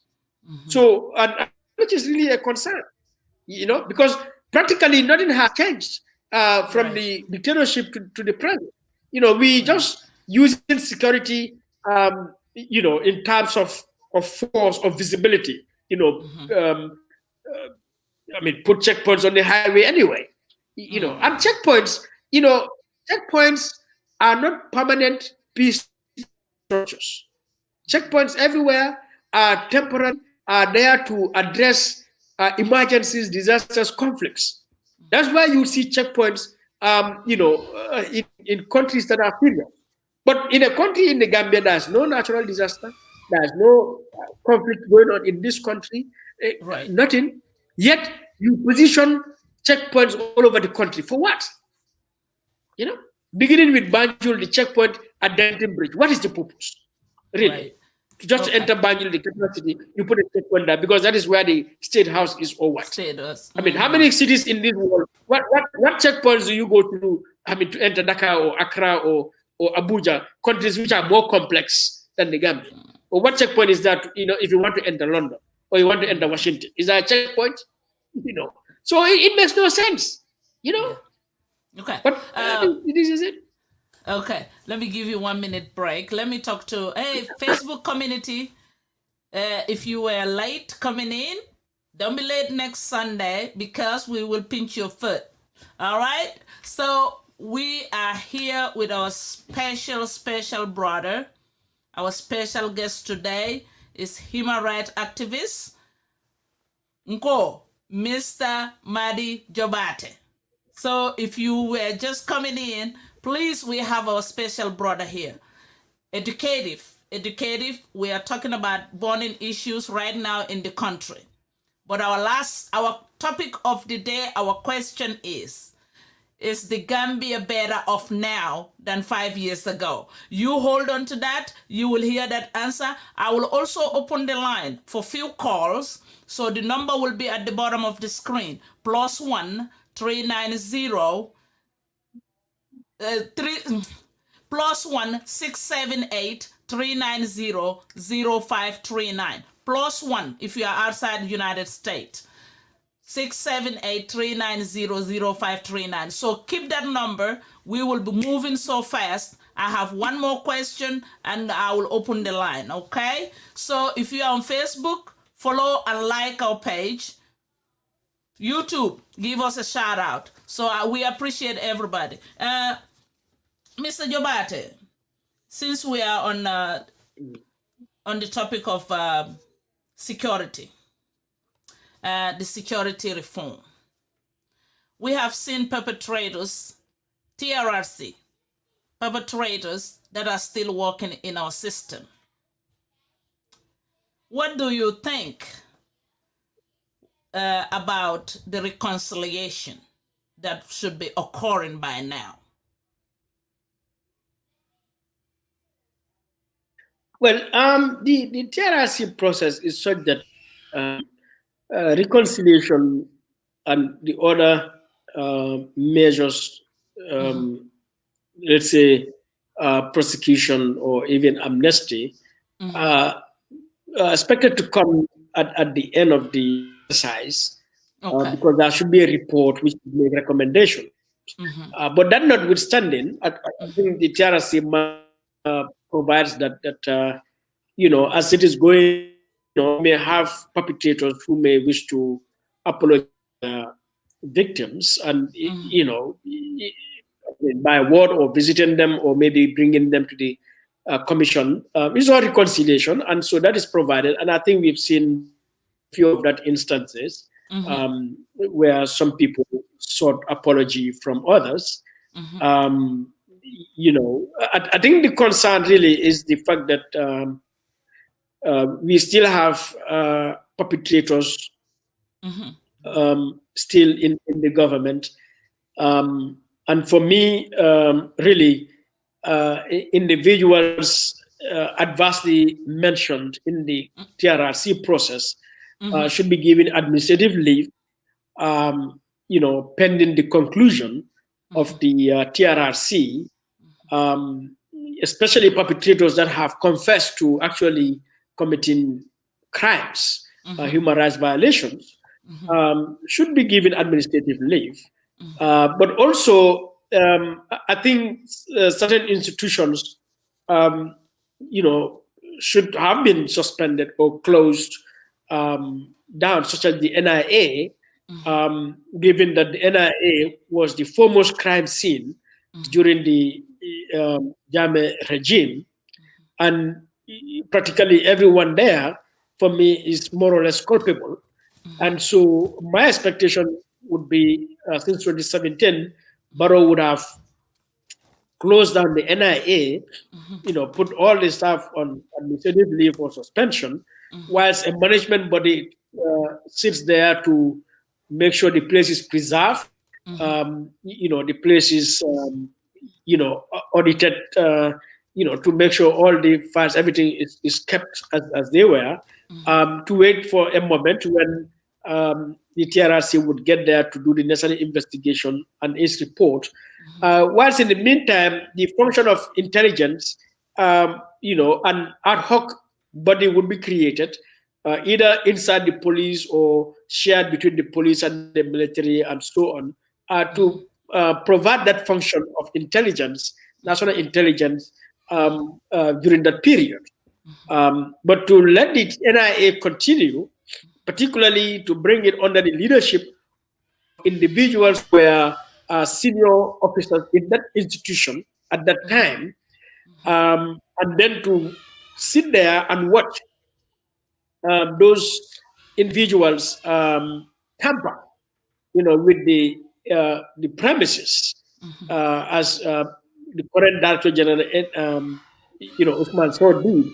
I think more than anything indicates a huge betrayal and act of irresponsibility, negligence of duty on the part of the president, because the NIA is under the office of the president. So more than anyone, the president of the republic bears primary responsibility to make sure nobody interferes with the NIA, knowing full well what went inside the NIA, what happened to Gambians in the NIA. So I find that pretty shocking, very disappointing, and I'm really furious that happened, especially when you consider that 5 months, 5 months into the tenure of President Adama Barrow, um, the legal advisor or director of the NIA, one Abubakar Baji, wrote to the president to list the acts of corruption, abuse, and wiping out of evidence that was taking place in the NIA. I think Babakar Baji did what any patriotic citizen should do. And the president was under obligation to listen to the legal advisor of the intelligence agency. No president on earth, a serious president, would receive such a letter of concern from the legal advisor of your intelligence agency and you ignore it. Unless if you are in cahoots with the director general of that institution, or you know what is happening and you sanctioned that gross misconduct and criminality that was perpetrated by Usman Sow and the people at the NIA in wiping out the evidence of the NIA. So I find that pretty concerning, as it is. Yeah. So some people claim that some people said that the victims, Jammeh's victims, have been used. They have some of them have been used for political purpose. Do you agree to that? They're using them for their political purpose. Um, I'm not sure who's using them or what. I know um, the victims have engaged with the victims, especially through the victim center, and these are individuals who are not, making themselves tools for anyone to use. Rather, they are committed to the rights of the victims, to the plight of the victims, to seek justice for the victims. And so I have met other victims that are not part of the victim center. A number of victims have called on me personally, and we've done things together. So the idea of the victims being used for political purposes, well, individuals could be used for, could allow themselves to be used for other purposes, maybe. But yeah, I can confirm that the victims I know, they are really committed to justice for the victims. Okay. All right. Thank you, thank you, thank you. I'm going to open the line. We have a burning topic that we cannot forget. We always remember our brothers abroad. We're going to talk about deportation. Mr. Jobarteh, deportation is a burning and it's a very concerning, nerve-wracking for our people, our brothers and sisters abroad. So I have somebody on the line that will give us a brief explanation because he have seen and he have been part of the community that are having this meltdown. Hold on for me. Let me bring him in. Hello? Yeah, hello. Sister Bintu. Hello, caller. Hello, Sister Bintu. How are Hello? you? Hello, Is can he you hear hearing me? Hello? Hello, can you hear me? Hello? Hello. Okay, let me change the earpiece. Just a second.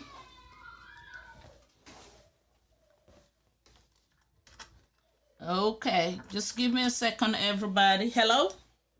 Hello, Sister Bintu. How are Caller? you? Hello, can you hear me? Is he there? Caller? Yes, are you there? Yes, I'm here. Can you Okay, hear me? hold on. I cannot really hear you. Can you hear me? Yes, I can hear you loud and clear. Mr. Jobarteh, can you hear him really good? Hello, how are you? Yeah, I hear him. We are good. We are fine. You are welcome to Binto Bantaban Network. We have our guest here, our special brother, Mr. Madi Jobarteh. We want to talk about deportation. Deportation is a burning issue for our people. Can you give us a brief explanation of your understanding of the difficulties our people are going through, our brothers? Okay. First of all, I would like to say, okay, can I speak in Wolof, right? Yes, speaking Wolof, Sobuge. Okay, thank you. Okay. First of all, mange jaajëfal Madi Jobarteh. Okay. Madi jërëjëf si sa liggéey bu rafet, Okay. waaw gis nañ sa taxawaay si Gambia bi because man nu ma ko gisee daal Gambia force nga jiital, you are very neutral, and then wow, jërëjëf daal lañ la mun a wax because there's nothing we can tell you luñ mun a wax more about sa liggéey, you know better. Okay, immigration problem buñ am fii nii.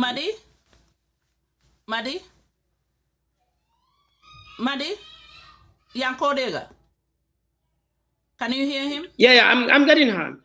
Oh, okay. Okay.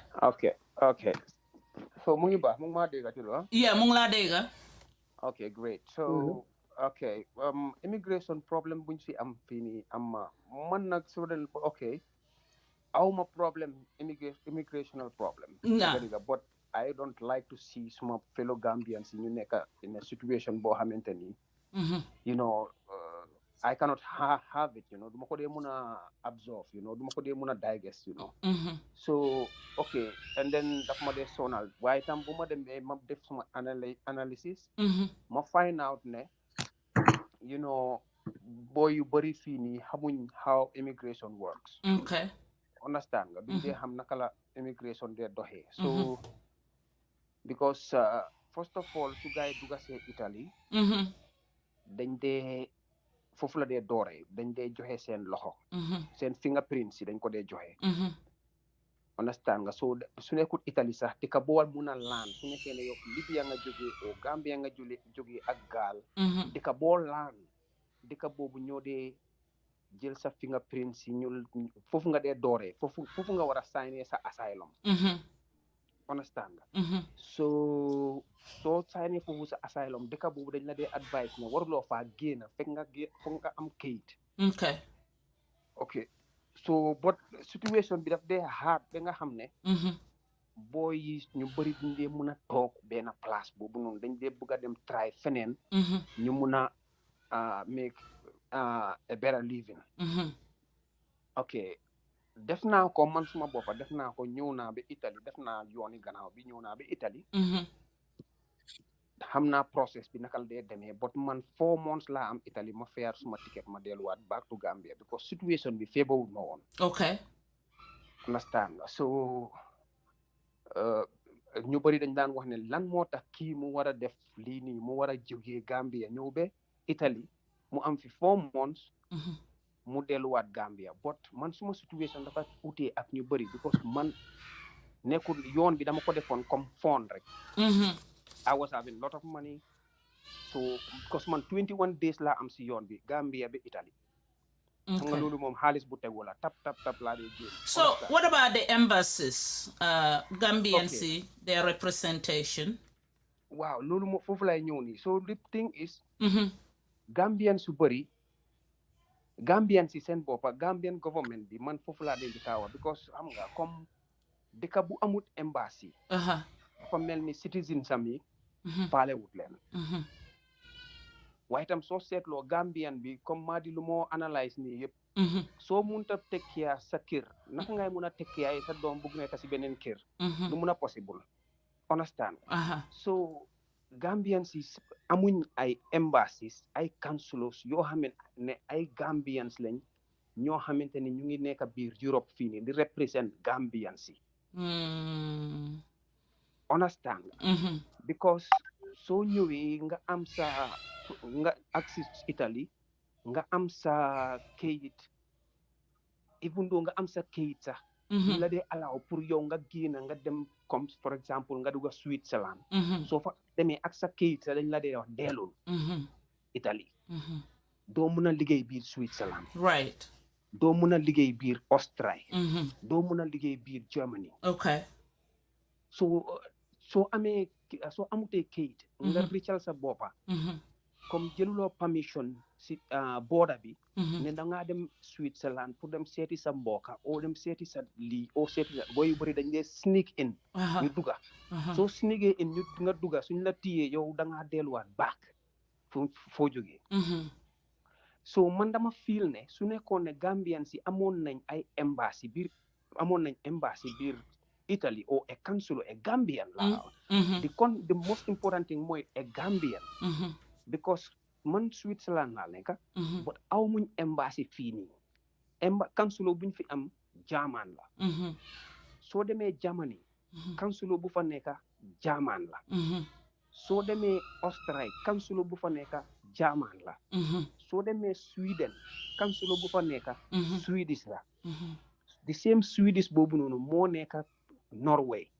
the same person bi te ñooñu yëpp ay der yu weex lañ nga dem Belgium the same thing nga dem Holland the same thing understand nga Europe yëpp understand nga so su nekkee ne benn Gambian moo nekk kansulo fii nii di represent man xaw ma ko understand nga soo demee England mais bi di nga fa fekka Gambian soo demee America di nga fa fekka Gambian understand nga soo demee si dëkki naar yi yëpp Gambian yi ñoom ñu fa kansulo ni ambassadeur Kuwait understand nga arab yi Gambian su dee dem is Middle East bariwut amut sax understand nga su amee tam ñooñu mooy ñu gaay dee jël di leen jaay sista yi di leen dem di leen use si black job yi foofu noonu understand su Gambians yi nekk fii nii toroxte deportation bu nekk fii nii yëpp understand nga dañ war na am koo xamante ni su booy amee seen bët yu xonxa ñu dem si kooku noonu ñu laaka soose mbaading maa koy de no problème nin dunta problème wala kono na kay tool teng galmam funtino understand nga kooku na la advice mu wala ne jaaral yoon bi mu protect la comme nu ma gisee yeneen dëkk yi nu ñoo protecté seen doomi dëkk yi but at the same time dañ la dee wax nga ut lawyer te lawyer bi mu nekk italien yow mënuloo communiquer ak kooku noonu yow dégguloo italien understand yow naka ngay mën a communiquer ak kooku noonu ba ngeen mën a understandante 100% that's impossible nga dem si Germany doo mën a dajee koo xamante ni lawyer bi daf laa caaj xaalis waaye su nekkee ne yaa ngi am kansulo kuy laa ko olof sooses pul mandinka ding ko ne mbaa ding te buta jang Serekundale buta nang kiyanne ko na xam ne kii tong bu moo wax ni kiyan ko la badi bu ko la waa Serekundala to kooku noonu su la joxee approval letter immigration bi ak lum dof dañoo approve sa application understand nga lu ma mean right Gambian government bi dañ war a gestu si this point this deportation bi dëgg la guys ñu ngi wax ñi ñoo sign lii Europe dafa fees xam nga soo ko waxee nit mu ne la non kii dafa iñaan du loolu de yes ok boy yi nu ñoo because dañ stack dañ bari nga dem si benn park nga fekka fa almost 50-60 boys yoo xamante ne ñu ngi toog amuñ liggéeyuñ defuñ dara right soo leen mënee tuumal ne ñu jaaykati drugs lañ kenn du leen seen mën a génnee understand nga right but suñ amoon comme ñoo xamante ni dañoo taawal di ñu won ne yoon bi nii la ku nekk dafa integrate mu dem si school bi mu jànga mu xam ne am na ko represent su nga nit ki su la dimbale soo ko gisee sax da nga koo rus waaye soo gisutee kenn nga gëstu gisuloo yaay nga gëstu gisuloo papa gisuloo kenn yaa ngi xiif yaa ngi mar yaa ngi si mbeeda bi lu laa def loo yenay sa doo ko tey thank you waaw so lii laa bëggoon pour at least government bi o nekkul government bi sax ñun la ñu we are the government ñun ñoo war a taxaw ñu force government bi ñu defal ñu luñ bugga waaye lu tax Gambian bu dee mën a génnee initiative mu génnee nit yi sign nit yi dugal ko si how to call it petition bi nit yi petition nit yi vote ko mu duga why is it ñoom seen boppa ñi nekk di rich why are they getting richer and richer why the same way parliament bi dugal seen how to call it this loan thing yes the same way we have to do our hospitals ñu work on that some hospitals suñ immigration bi suñ educational sector bi suñ we have to be together. Let us not let these politicians fool us. Yes. Thank you. We appreciate this. We appreciate this conversation. Let me hand over to our brother Madi Jobarteh. He's a human rights activist, and it's his call right now. So, Mr. Jobarteh, Mr. Jobarteh. Yes. So we have You heard what the brother was saying. Mm. Can you hear me? Yeah, yeah, I can hear you. Okay. So he's saying that Gambians are not having a Gambian Mm. representing them in Europe. Yeah, I mean, I heard him. Mm-hmm. First of all, to say migration Uh-huh. is a right. Um, Okay. Human beings have a right Mm-hmm. to travel from one country to the other, Okay. and that is guaranteed by international law. Mm-hmm. But at the same time, Mm-hmm. states also have the obligation Mm-hmm. and the power to regulate immigration issues. Mm-hmm. Gambia regulates its immigration issues. If Mm-hmm. Gambians complain about, let's say, what's in Europe or America, Mm-hmm. a lot of us will be surprised to know that our fellow Africans or West Africans in the Gambia, let's say Guineans, Mm-hmm. all right, Mm-hmm. and Sierra Leoneans, Liberians, they face a lot of comment in this country Hold on. because Caller. immigration officers go around, they go around Banjul, Sarakunda, Brikama, even Mm-hmm. to shops to fish out these Nigerian or Guinean or Hold on, Malian, call. Hold on. men Mm-hmm. and women. And, Mm-hmm. you know, but that is just to tell you, states have the power, the right to also regulate their immigration issues. So that's why they create laws and institutions to make sure there is what is called regular migration. Whoever is coming comes through the right channels and has the right papers. And no state would allow people to enter, illegally, which is called irregular migration into their countries. Mm-hmm. So I want to say these things on both sides. On the side of people having the right to travel, but Mm-hmm. states also having the power to do this.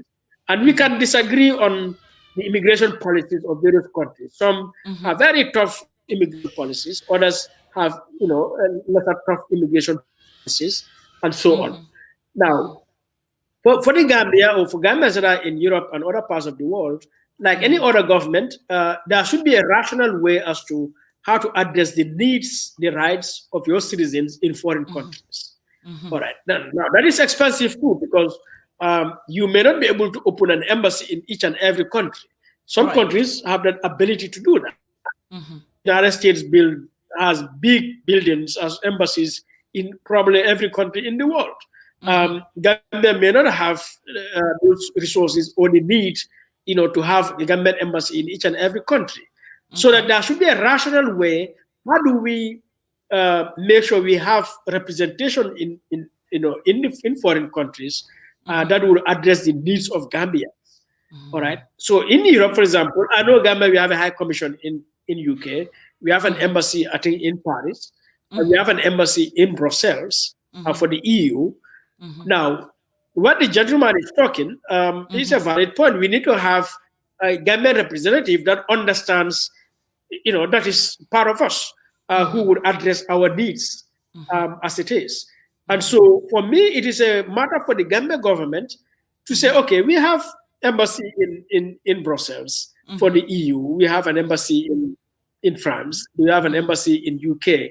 But how Mm-hmm. do we make sure, instead of opening an embassy in Italy, in Germany, in Switzerland, in Austria, and so on, how Mm-hmm. do we make sure we get um, personnel from Brussels or Paris or UK to be Mm-hmm. able to also provide service for Gambians that Mm-hmm. are in the UK, I mean, in Italy or in Germany or in Austria?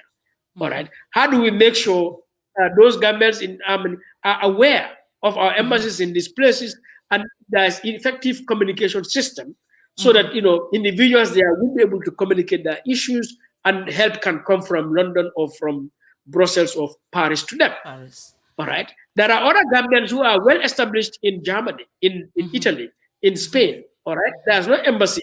But Mm-hmm. instead of taking a German citizen or a Mm-hmm. Swiss or an Italian citizen as our consulate there, can Mm-hmm. we give this Gambian responsibility to be Mm-hmm. the consul of the Gambia in Right. Spain, a Mm-hmm. Gambian, all right. And the Gambian community in Spain, they know that, And at the minimum level, this person will deal with these issues. But beyond those issues, he will transmit information to London or Paris or Brussels. So, so there has to be a rational way to manage our affairs. It appears in the Gambia, our government, not just this government, but from the beginning, we don't take any rational way to address our issues. And so we continuously allow our issues to be compounded, to expand, and to get into levels that are completely unmanageable.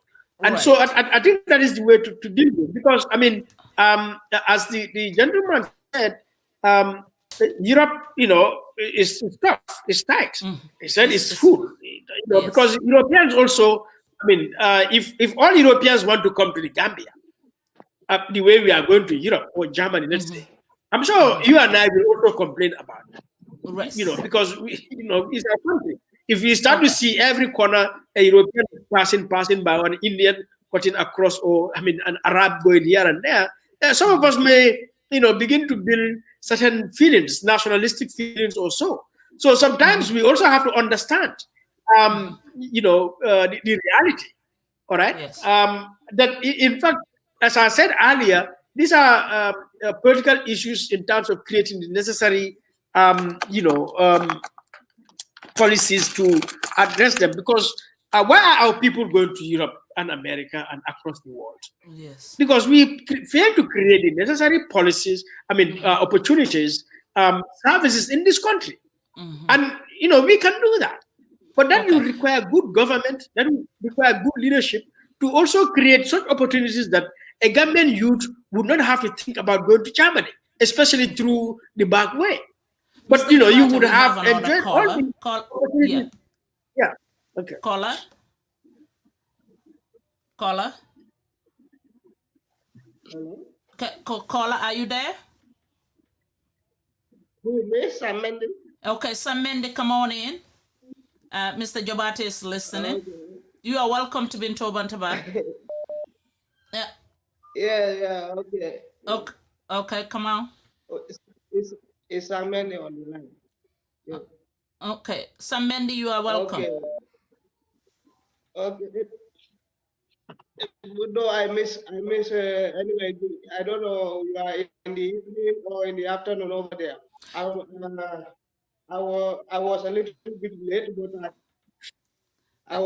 bit late, but I catch up some of the. No problem. You have a question or a comment or come on, a statement? No, I just want to.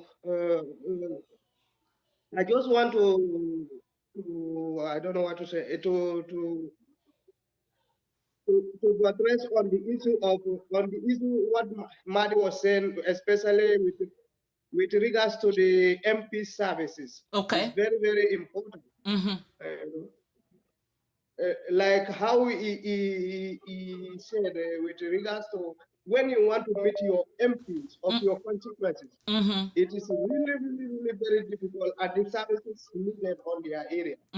I think the government also should review and look at their issues also. It's very, very important and necessary. Thank you. We appreciate that call.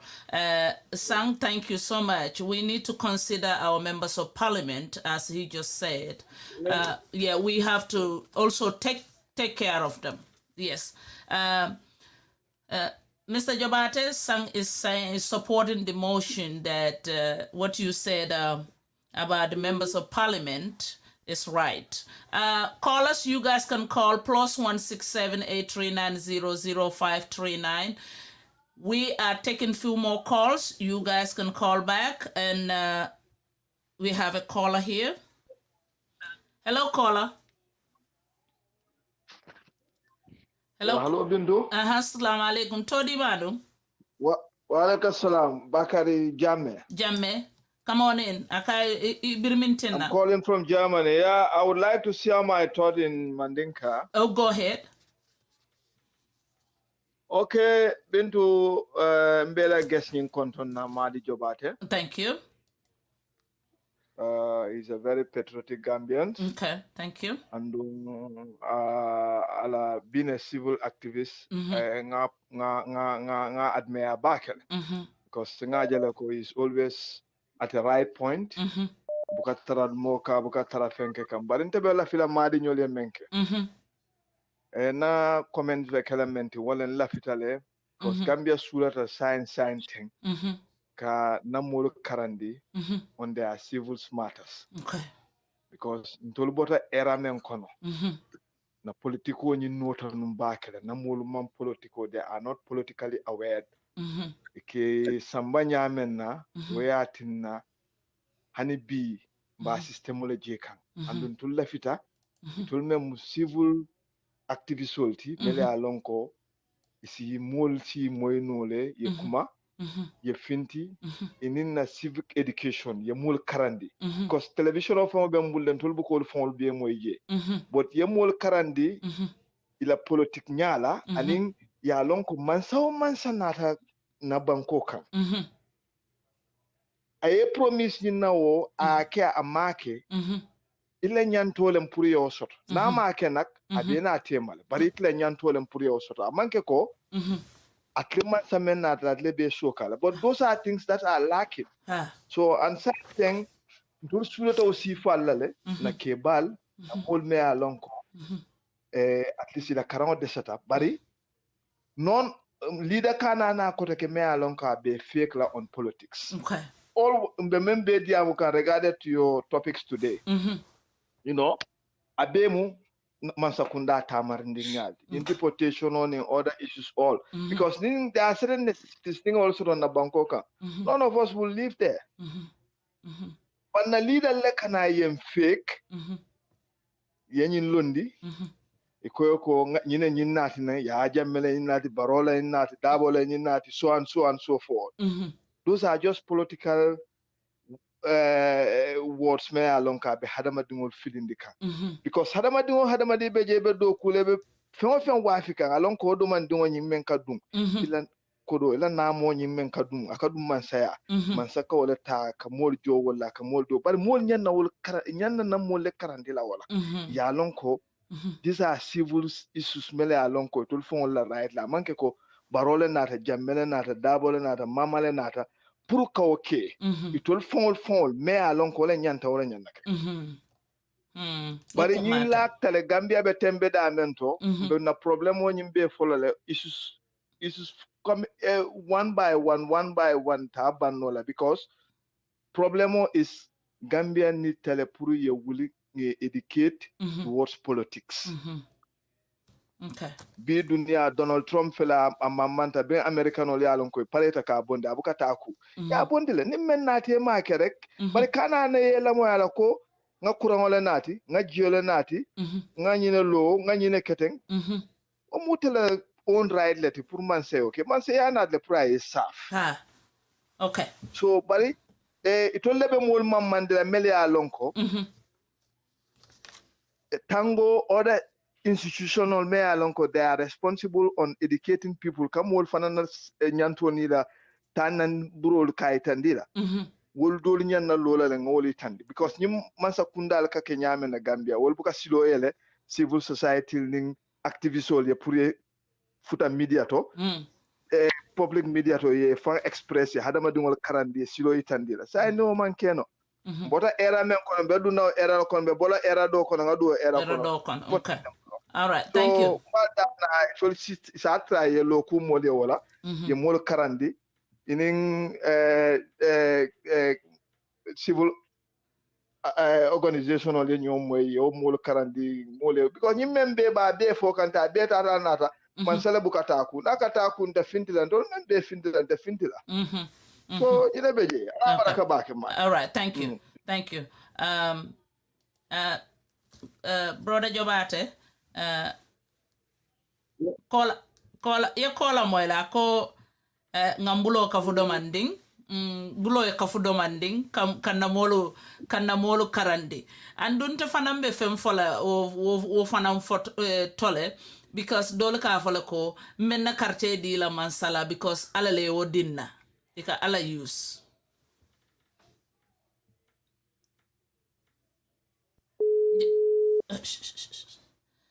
Ika moila ba?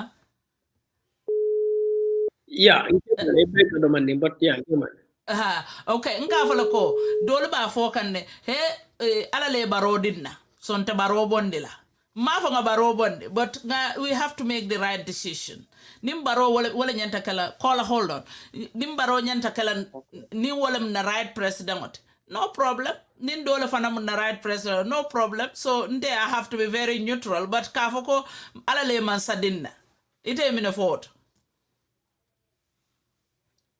Well, you know, ndamanke dina nyaton koti manke ustasti. But the manu meng faham dino to. Ikamen kolam alala dafon be hanamadin leba be sando. And nime ajibe hanamadin right now ndeni tefele and dol mbe kachakan. Mbe nyoje kan bari mbe jamfara nyola bake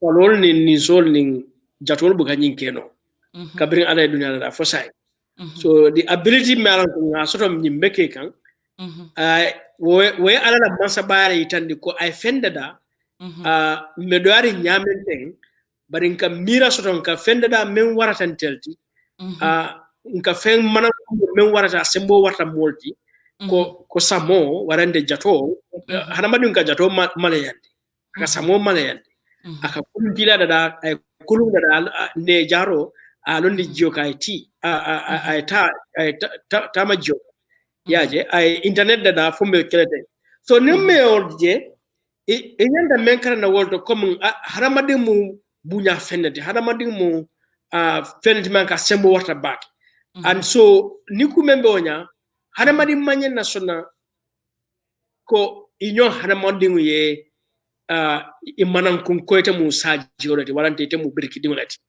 yaje alla da ka tambi wala bakel so prunde kala alala means wolam kaje ko la hanamadi ya nyanto ela hanamadi ya game dignity ay sabati because alla da ko e mu fenete melon ko mu bunya famlet ndamara ala haramadi da wonda ay hakilo dila ala dunia da pour ye balu janyala melo ko ite mantoro sotona ndela miro do ala manga ustaz ko mi ngafo nyame man karang bari nga nsida nga ko calculate nyame mbeda dari nyame Okay. uyabe dari nyame ndela miro do ala haramadi da pour kana foharia yaje pour ay haramadi da pour akana kurak ay haramadi da pour akana mantora because ni hakilo ma ni men di molla hanin ayinde da nyamen simflo ni mbulol ni nyal nga sita fo nga fero son nga domor fon bondi nyoto mbe fon fila mbalo na watu mbe nying firi fon fila ay falling mba tabila nyamen o be mu ko di melon ko ay hanamadi la hakilo sembo waro awle tan so ni ko membe wonya ide hanamadi wena si ibe o banko ka ko Gambia mo kilimbe sirin ko ngole tombong because nga election o kene yaje because it alon follow na londoto islam na karoto for example alaman nyaton ka tombong ako mole ko albula nyinnoma forcé kadu ngamel lonje hadikala ngamel ko ala ko le ko ta mole ya yedi kawande mellatela ini woleta ala man kada na lafta mobe la tilano what effect o ma but budon I chose dina I chose the mola because I hakilo di mola you know I chose the mola so niside ko ala ko ngabla mansono man demalon mo be ko dina minto definitely but yes you man de mantora kan you know and ani sai ko ala ko you know ako ta halawat so aminda ko ndel hanamadin fan na miro ala sembo mendina hakilo mendina pour nga tamandi mbuga tamandi at full speed mbuga na full hakilo be tamandi ko nga be tamandi ndemaje jumala nyanta jutuna yala jumala nyanta joy yala jumala nyanta you know I mean because Yeah. me country. So Kola dole be na line auto Kola Bindu. bismillah ite todi madu. Jai. Wanjila ongol. Yeah, come on in. Nga special guest la soto bi. Madi mba kondo na Okay. ani mbana manna duna program winde. But ngatra ko men immigrant issue le kono dal. So yalo last time fana nga ko kenan kenan ka ko maybe ne program ko to ni nga time so rawu contribute little bit. Okay, nga komen nga mo ya nyinin karo actually matolo because nga tra diamo kon. Hade. Ambas problemo ni council problemo ni mende jam. Actually Italy jam. Council be jam. Okay, sorry. Council be jam. Tay mo be jele me alon ka mandinga kan fole defon na diam just last week ama italiano moy pang because the process le soto je nga fol nga so ka nga fol kan na diam ka mandinga kan ko be italiano ka ko bare mo moy ba Okay. Wol try ka communicate actually suwa kan na mo for bar mandinga kan ni angale o ko tamal Yo ala tentu ye killing Kenyan, so we need a little bit more. Ninga more for do so that will help. Nga appointment so to Friday. Yeah, but one thing ndi amira mul nyana mem fola nyoe. Immigrant nyane yela moy nyola. Okay. Kana je kuma ko mbele nata jang mbele bate nan son tella moy la nyola. Okay. Europe la kite system is very complicated. Okay. Last time nga fa janne andumba fola kota. Gambia no membe Europe la konto kono jang. It's more than 100,000. Okay. Pour government me alon ko me fan imam Gambia fan kano saf no. Comme soto Kenya kama. So pour ya ko bentol be fenkala jave difficult la. Okay. Because nga anyi mo abe kayti ko complain kan jam. Comme ni kayto soto jam ni ko bita European bankol kan. Aka kole ala predo ko keji. Europe la ton be system wala bala. Ne kayto soto Italy jang saintan comme ni immigrant kayto. 2 years wala sometimes ka 1.5 years le fon ka do la kayto bala ay bang. So ni tara janni ka settle banku do kan. Iman ta right channel le janni te ka settle do ila kayto bo banal so ni ko be murana nyankata kayti faluno kotaka akemari batan le because so katra dulate bul kotaka. Ima murat la foto kotaka. So but yalla kilo le beje olum fana nga fo janne so moli nyanne yo kilo le no ma nga research ke Europe wo be mo research let. Comme kasi social media ka complain o da ku bola mo kan hanni man sa juma nada ni man ko follow nga research ka be kole ala le pour man sa kunda ni solve non telephone. Okay. Good. Mbe silo le follow la ka data da wada nyinin karo ka baro hanni man kawo mo bar angale ka jamal ka fono. Andu activities be dula be do pour ka explainer mun sila juma e bolta. Okay.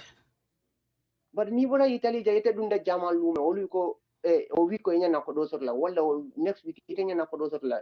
What are we expecting my sister? Gambian or Gambian funding patience. Patience, we like patience. What are we expecting? Are we going to continue blaming the government, open government? We can't. We have to do something ourselves. Yes. To take order, una tonya vonyo erek. Mole silota kana kumo bego komanko. Ngake how do dunia ko ni yake domando bika ko rikula. Tonya Italy do ko man siya bar ni bora je tata I Germany ni la kaito. Ni we do beje ni ota ibe ile kaito ba man ne gnola le fo ite bulano system o fanan kono German. Okay. Because ye janna kaito ni na value ya brand le pour at least mol be kana kait bodan rek yeta European bankol because ya lon ko jamu foire bankol. Ba ni janna kaito o immigrant kaito ni value wondi rek ibaje momo asoto fit abera. So because a value that I Europe be kono. You know tubabu ya kabri yalon ko migrant be siala yalon ko ibe system on pillar. But Italy fanan jan nibe bola jan ikata ikapo nita German. You have only 3 months. Ofanan 3 months on nyo ko jenyen ibe muranande. Ibe mole nyinin kala ya be explain ibe muranana after isina amur ku ke jang. Okay. So sai nita da je sai ibe fankala le system o be nyo no mara ibe bula no le la system o kono maybe some week some years ibe la kaito falina to ye German kaito dila. Abatre me batandi koteke. Thank you Njai. Ngela call appreciate backup.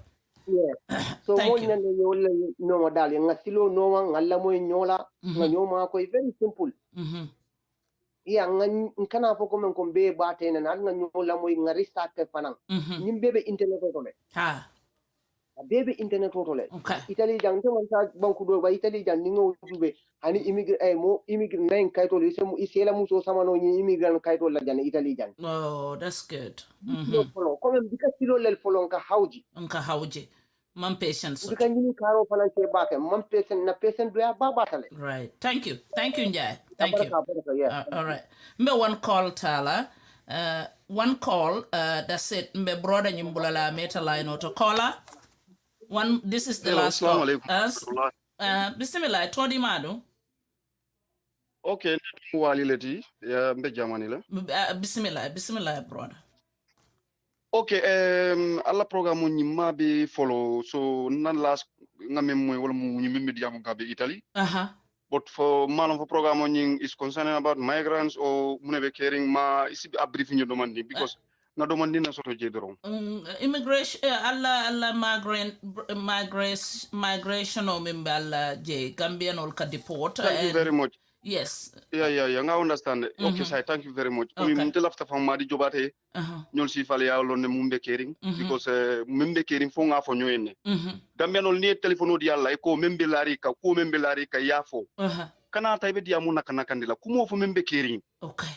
De Gambia no kan tija halila ko to bake ni ya fo ko mumbe laral ka fe hana tan tela hajo sonata. Ndemu Gambia nol mura Gambia sonata ndebulu.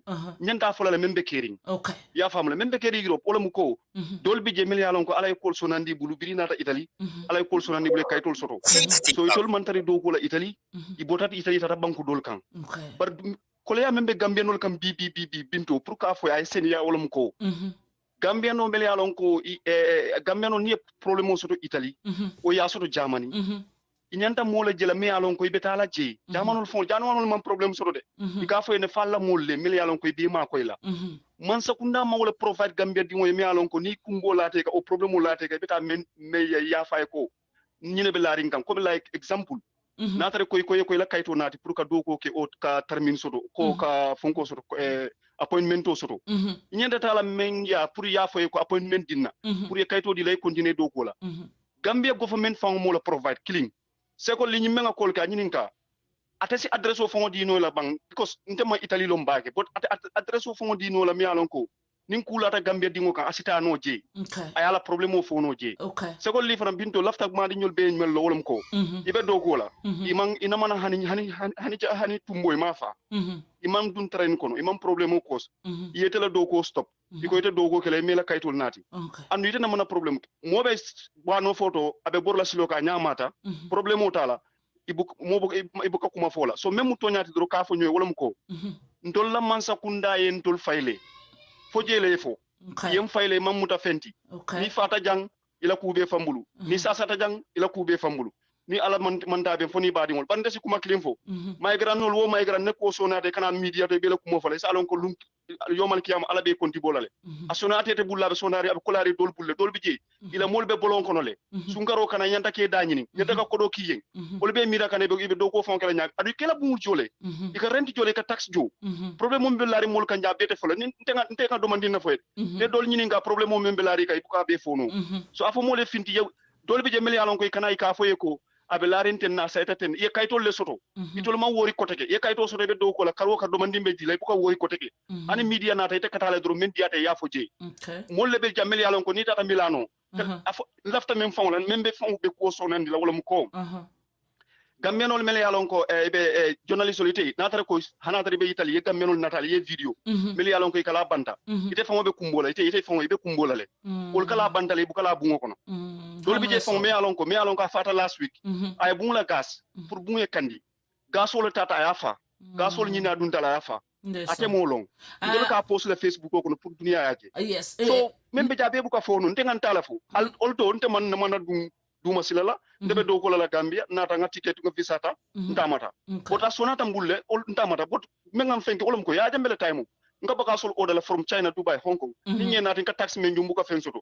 so nga prefer kata Europe tata Europe fana mambetea masa kunda e fay ndol dum beta ta campagne nga campagne be attend la Gambia ndata la nganda ko do bondi nga community sensitization ngake pour adama baro e gagner but this is what mune la en kan jambi masa kunda yem fayle wala mu diamo ta baraka bake okay ko last caller me your call kenang maybe ma catch up back but he's in for the Gambians too kama besilo le itandi kang abe silo le itandi ka mol nyanta min kala Gambia no fana man patience soto ibuka so research kala so atebe wala emphasize ka a research ke ali along be what's going on so brother that was our last caller me alimba tungana brother ya na last fenko ka katabi back connection from Gambia is just it's not easy Mr. Jobarteh Ikambo. Yes. Okay. Yeah. Yo, so this is our immigration issue. Ntola issues are na platform binto bantaba community jang nka issues ole kachamini alonko they are very concerning to our people in and out. So thank you very much. You enjoy nyaming anumbe kola sol fanambe tentulambe jaila. Every Sunday in Canale, and we will bring more and more. But today we are just so much blessed. Madi Jobarteh sotoja. Brother Jobarteh, so mbe in calendar last question all. With all what we had, nga conversation of mbeke, we cannot have enough of you. So mbine murundilana, okay? But this is our last question. Is Gambia better off now than 5 years ago?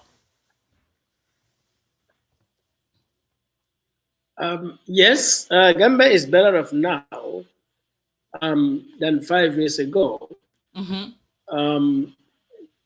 Just that when we say it's better off, does not mean we are in any satisfactory position or we are, on any serious, strong path to where we should be. But certainly, the fact that we have ended dictatorship and removed that evil regime of Yahya Jammeh in itself is a great achievement. It's a huge relief to the point that today, I can have this conversation with you. I'm sitting in the Gambia and speaking my opinion about my government as I like. 5 years ago, we couldn't have had this. So certainly we are in a better position from that point of view. But our objective is not just to remove Yahya Jammeh and the APRC regime and then end of story.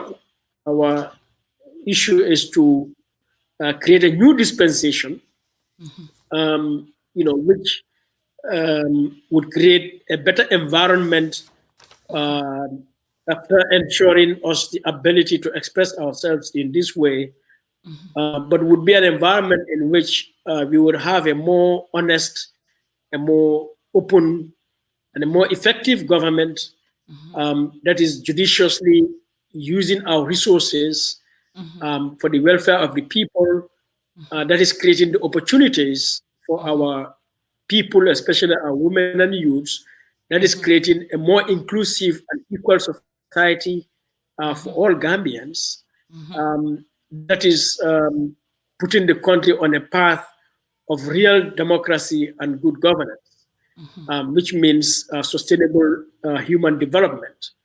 Unfortunately, we have removed the dictatorship, and so we do not have instances of arbitrary arrests, widespread, enforced disappearances, summary executions, and so on. And people have the ability to express themselves largely without any fear of reprisal. But we have seen that this government has not moved as fast as it should, has not moved, with stronger determination as it should, has not positioned this country on a stronger foundation of good governance, so that 4 years down the line, the incidence of corruption is very high, probably higher today. Government is less efficient. Basic social services are in shambles. Cost of living is high. The country is hugely polarized, and we've received so many instances of human rights violations. Even myself, I was,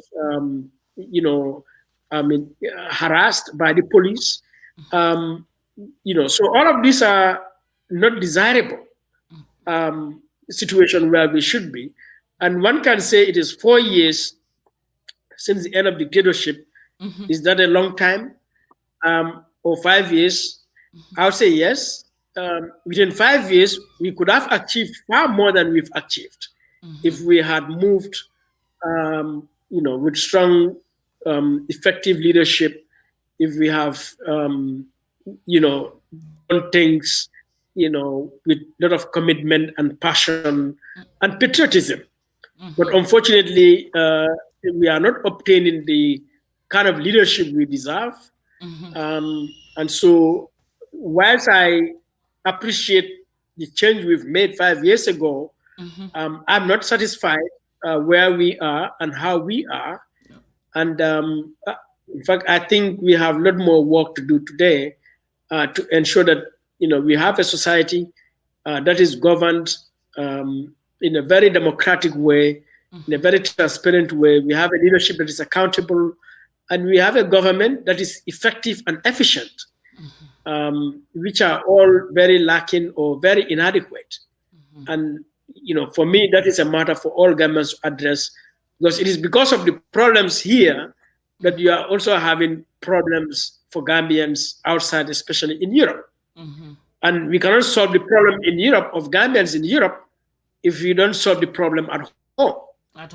Because it's the same government that needs to oversee the conditions in which our people face in Europe, America, and other parts of the world. So I think we deserve a better Gambia, which means we deserve a better government, a better leadership than the kind of leadership or government we have or that has been provided. Is hugely inadequate. Yeah. We cannot have enough of you. We will go back and get you again. What is your final word for the Gambian people? Well, first of all, I want each and every Gambian to recognize that Gambia is a democratic republic. And people need to know what is a democratic republic. Our constitution in section 1, section 2 says the sovereignty of the Gambia resides in the people of the Gambia, and the government derives its legitimacy and authority from the people and performs its functions on behalf of the people for the welfare of the people. So if you're a Gambian citizen, that should be your definition, the basis of your citizenship. And so therefore, you should recognize yourself as a sovereign citizen, and as the embodiment of power. That government, from the president to all public institutions, public officers, are your servants, and you give them the authority, the legitimacy, and they do their job in your name for your welfare. Now, if you take it from that point of view, even if you support a particular president or a National Assembly member or political party, you should always recognize that this is not about that president. This is about me, we the people. That we are a civilized society in which all citizens are equal, and together, collectively, we created an institution called the state, to whom we pay our taxes.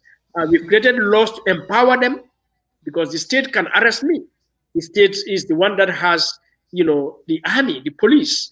It is the state that has hospitals and, schools and so on. So the state has a lot of power, and that power is from us to the state, but for only one purpose: to protect our rights. And our rights include the right to freedom of expression, but the right to education, the right to safe communities, the right to clean environment. And the state, we pay tax, we create a budget for them to implement those rights which are in our constitution. So if each and every citizen understands that, you will realize that the only relationship you share with the president, with the government, anybody in the government, is an accountability relationship. Because you don't even need to thank, congratulate, commend, clap for the president for what you can call a good job, because that is what the president has been paid for. We are paying the president without paying any tax. We are giving him huge incentives: lodging, accommodation, feeding, clothing, transportation, healthcare, only for him to work for us. So we don't even need to thank him, because we've already paid him more than enough. So all we need is for the president and the government to serve us. But when you look at this country, that is not the case. It is very clear that the Gambian government is not existing for the people, serving the people. It appears we are existing for our people, for the government. And so our citizens need to use their brains, need to have that political awareness to see where they position themselves, how they understand issues and approach issues, which means this accountability relationship starts with our political parties. Yes, we can belong to parties and we can support politicians, but let us recognize that in our democratic system, it is political parties that run the government. So every political party is a potential government, and we will support those political parties because we vote for them. But let us realize that those political parties or the politicians, they are party leaders, they are not angels. They are mere human beings like us, and they are leaders because we make them leaders. Nobody else. We vote for them. And so we should hold them accountable, and we should make sure our political parties are doing what they're supposed to do. You see, until we change our perspective, our approach to politics, because politics is not about selfish interests. Politics is not a sort of game, like that. Politics is about the management of our affairs and our resources in order for us to get, quality life, secure lives, have opportunities, have a future that will give us dignity. All right. So let us not approach politics as, from a very sectarian, from a very low level. Let us not allow anyone to tell us politics is a game. It's about interest, selfish interest. So politics is not about selfish interest. Politics is about public interest. That is what it is about. Because all the political parties, they don't go to their families to go and look for votes. They don't manufacture votes in their homes. They come and get our votes. Our collective votes put together is what elects them into public office. The office they go to is not personal office. It's not family office. It's public office. So how can me, as a politician, go to you to get votes, and I tell you politics about selfish interest, or you are coming to me to get my vote and I'm telling you politics about selfish interest? No, it's about public interest. The public good. Yeah. So let us understand that. So anybody who tells us politics about selfish interest is a game, tell the person, no, you are lying. Politics is about public interest, to serve the public, period. For the good of the public, for the interest of the public. So let us enlighten ourselves. Otherwise, what will happen is we will be treating each other like donkeys, like animals. So I am elected as president or National Assembly, or, I work in the government as a public officer, and I'm exploiting you.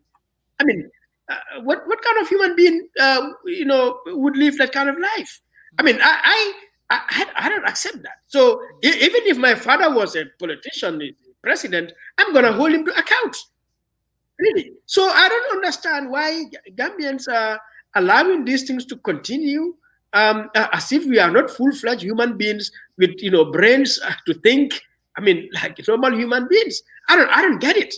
So if election comes, I mean, I will vote. I may not belong to any political party, but even if I belong to a political party, I'm going to hold the political party leader to account. I'm going to hold my political party to account to make sure they do the right thing, knowing that if they don't do the right thing, it is against my interests. You see, but here people engage in politics only for the interest of one person because they call that person their party leader or their leaders. I mean, I don't understand that.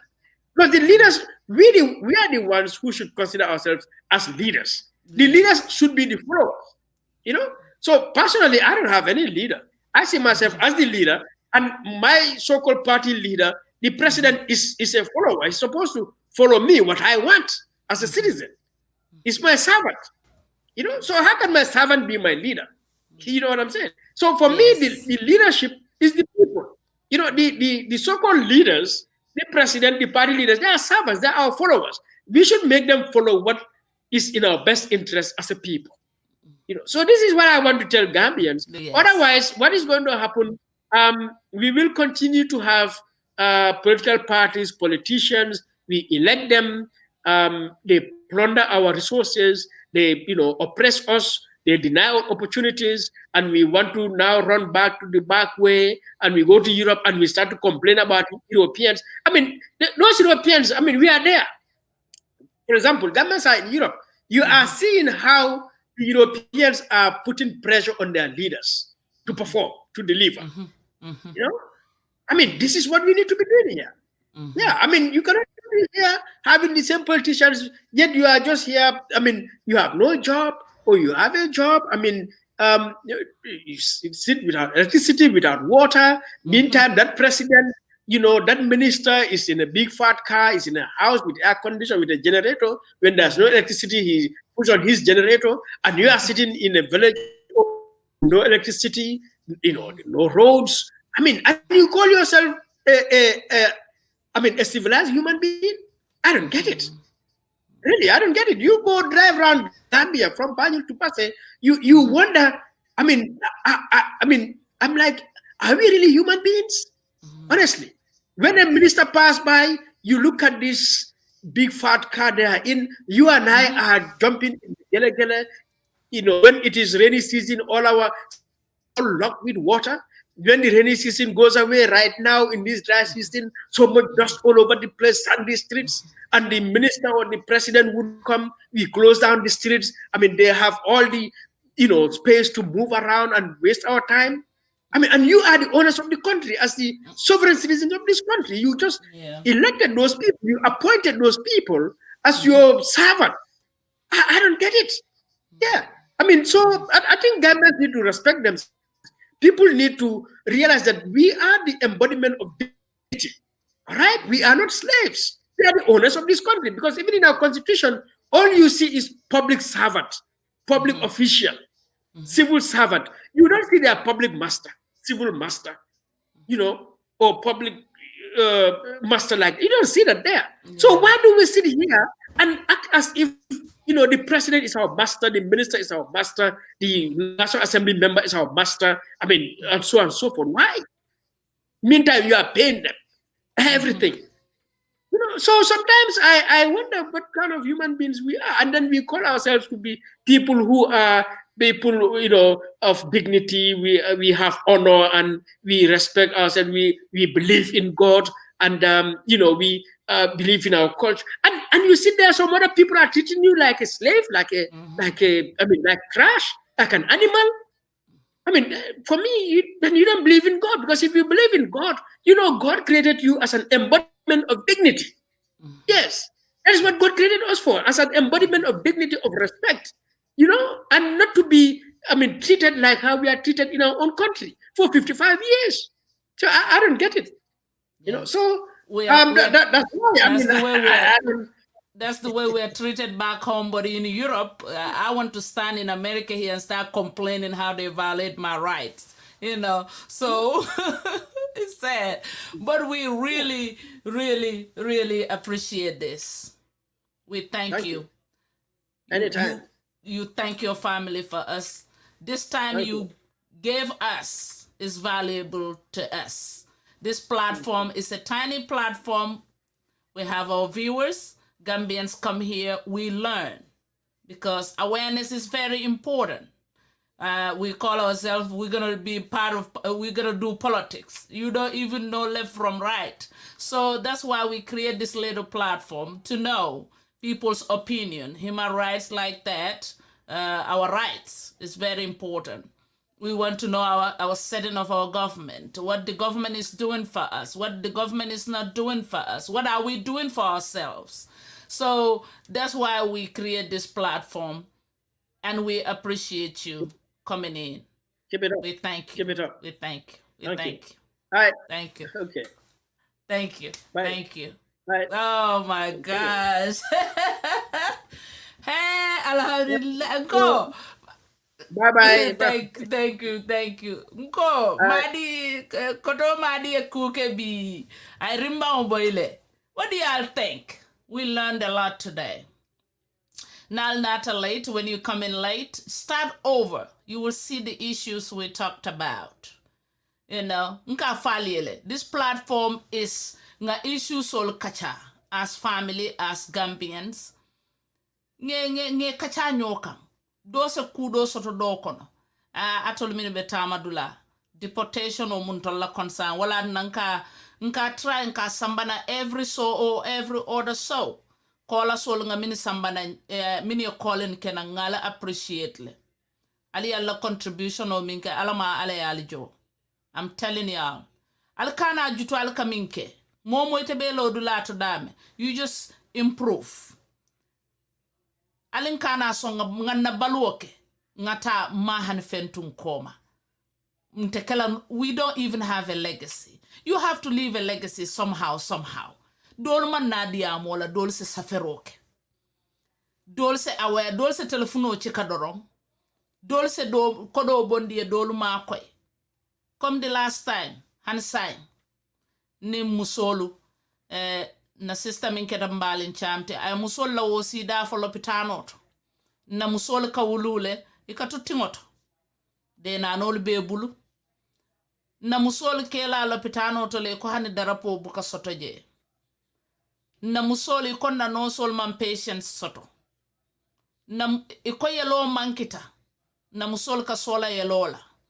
Kel mini alon kalbe Gambia alla musol alal daka alla musol la kelto ni momo lafta yelo donate la yeta doro yetama just walk in yeta yelo donate ni yelo donate abuka mofa you generate more within the 24 hours ibe fluid doron ne minna ni tela blood type especially O negative ka sai ninjata kende ya bebulu yeta yelo di O negative is a universal. O positive akadi jama fananale. So alieta alie yellow D. A type is rare. Nali asoto. Alieta D. Isaje koning mo sola muso sola te yellow. Ayaliel AB type often is rare. B type asoto ta unkonole. So mbe pleading kala on behalf of Musolu. Walketa na last sort nimbalen diamute jang manyina kuala alta ila pejo to Gambia Women's Life Matter ntenyina la wala. Apart from that, deportation atolumini betama dula na funding kill aliye patient soto na aliye kaito dundi aliye CJ aliye alla kaito lubatu alkana jompa aliye tadula doto ngalo no ko jakalo la kal dungala aliye patient soto. Exercise a little bit more patient, okay? So we love y'all. Ngal kanule anywhere. Allah sulo muntalla sulo let. Yes. President Barrow mbedani langa issues soto. Na funding kel min betama dula. Iko iman Gambia representation. Gambia no soto min be represent la. Ini min senyo moino. Ni se buluka fuikang. Please send something. Alimbe mobe Tilinyanna. Next Sunday, alinna information or share. Please. Ngalon ko maybe I'll have any political party fenko alkanao. Any information is very important. Alinga share is educative. It's very educative. The political party da mal samalano. Political party one political interest let. So Madi wol sifa, Nyanjai wol sifa, ngamini sambana. They didn't talk about political parties, but they talk about as Gambians, their views.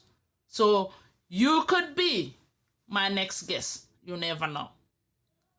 But nko, we are open Binto Bantaba network. Nko, patiol alala molikina nali kacha. Patio party is welcome here. Gambian olmini alonko, they have ideas, they have interests. Alna ali inbox na, ali alla message olikin nali kacha. So mbe mobe tilinyanna alkana miss next Sunday. You never know. You never know. You know mbe jamal sambalana. Please aling inbox. Ali nana alni ngakacha. Make a difference. Create a legacy for yourself. You know? Aling a legacy create. We have the means for it. It's a computer to you talk to somebody. It's a telephone or you talk to somebody, but na follow to mall, they don't have all this stuff, you know. So mbe mobe tilinyana. Ala baraka next Sunday. I will see everybody. I will see everyone. Alia murunang. This is real issues. Thank you. Thank you. Ala baraka. Job Jabang Aisatu, thank you. Thank you. No wife Lem, thank you. I can see you. Thank you, wife. Thank you. Yes. Steadily, thank you. Allah baraka. Nko, Sanko, Allah baraka. Mendy, Michael, thank you. Allah baraka, Allah baraka.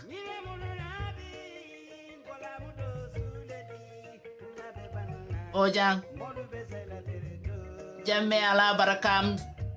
I'm grateful to have all of you guys on our platform. Viewers, it's very important, Alin say.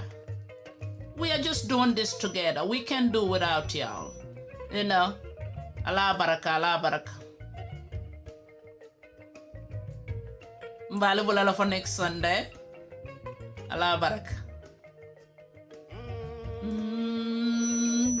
Fati Nko mba malam Mama Bentung Allah baraka Allah baraka Darame Seko, thank you Aja Binta Dafe Allah baraka Allah la brain ol sambara nali kacha Allah sister la man qualified but atul qualified y'all come on Allah baraka. Thank you. Allah baraka. Tamba. Mine no malakoteget. I'm coming for you. I'm coming for you. Nyang. Thank you all. I'm coming for you. Allah baraka. Allah baraka. Thank you all. Thank you. So, thank y'all. Fofana, thank you. Allah baraka. Allah baraka. I can do without y'all. Look at him. That's my wrong. Thank you, brother. Thank you. Thank you. Conte, Allah baraka. Thank you, Alamin. Allah baraka. Saja, thank you. Our class prefect, Anne, thank you, brother. Allah baraka. Jete, hada madingo mantim mal sa yamfanye ninga kumafo mimma bete alto. Allah baraka. Thank you.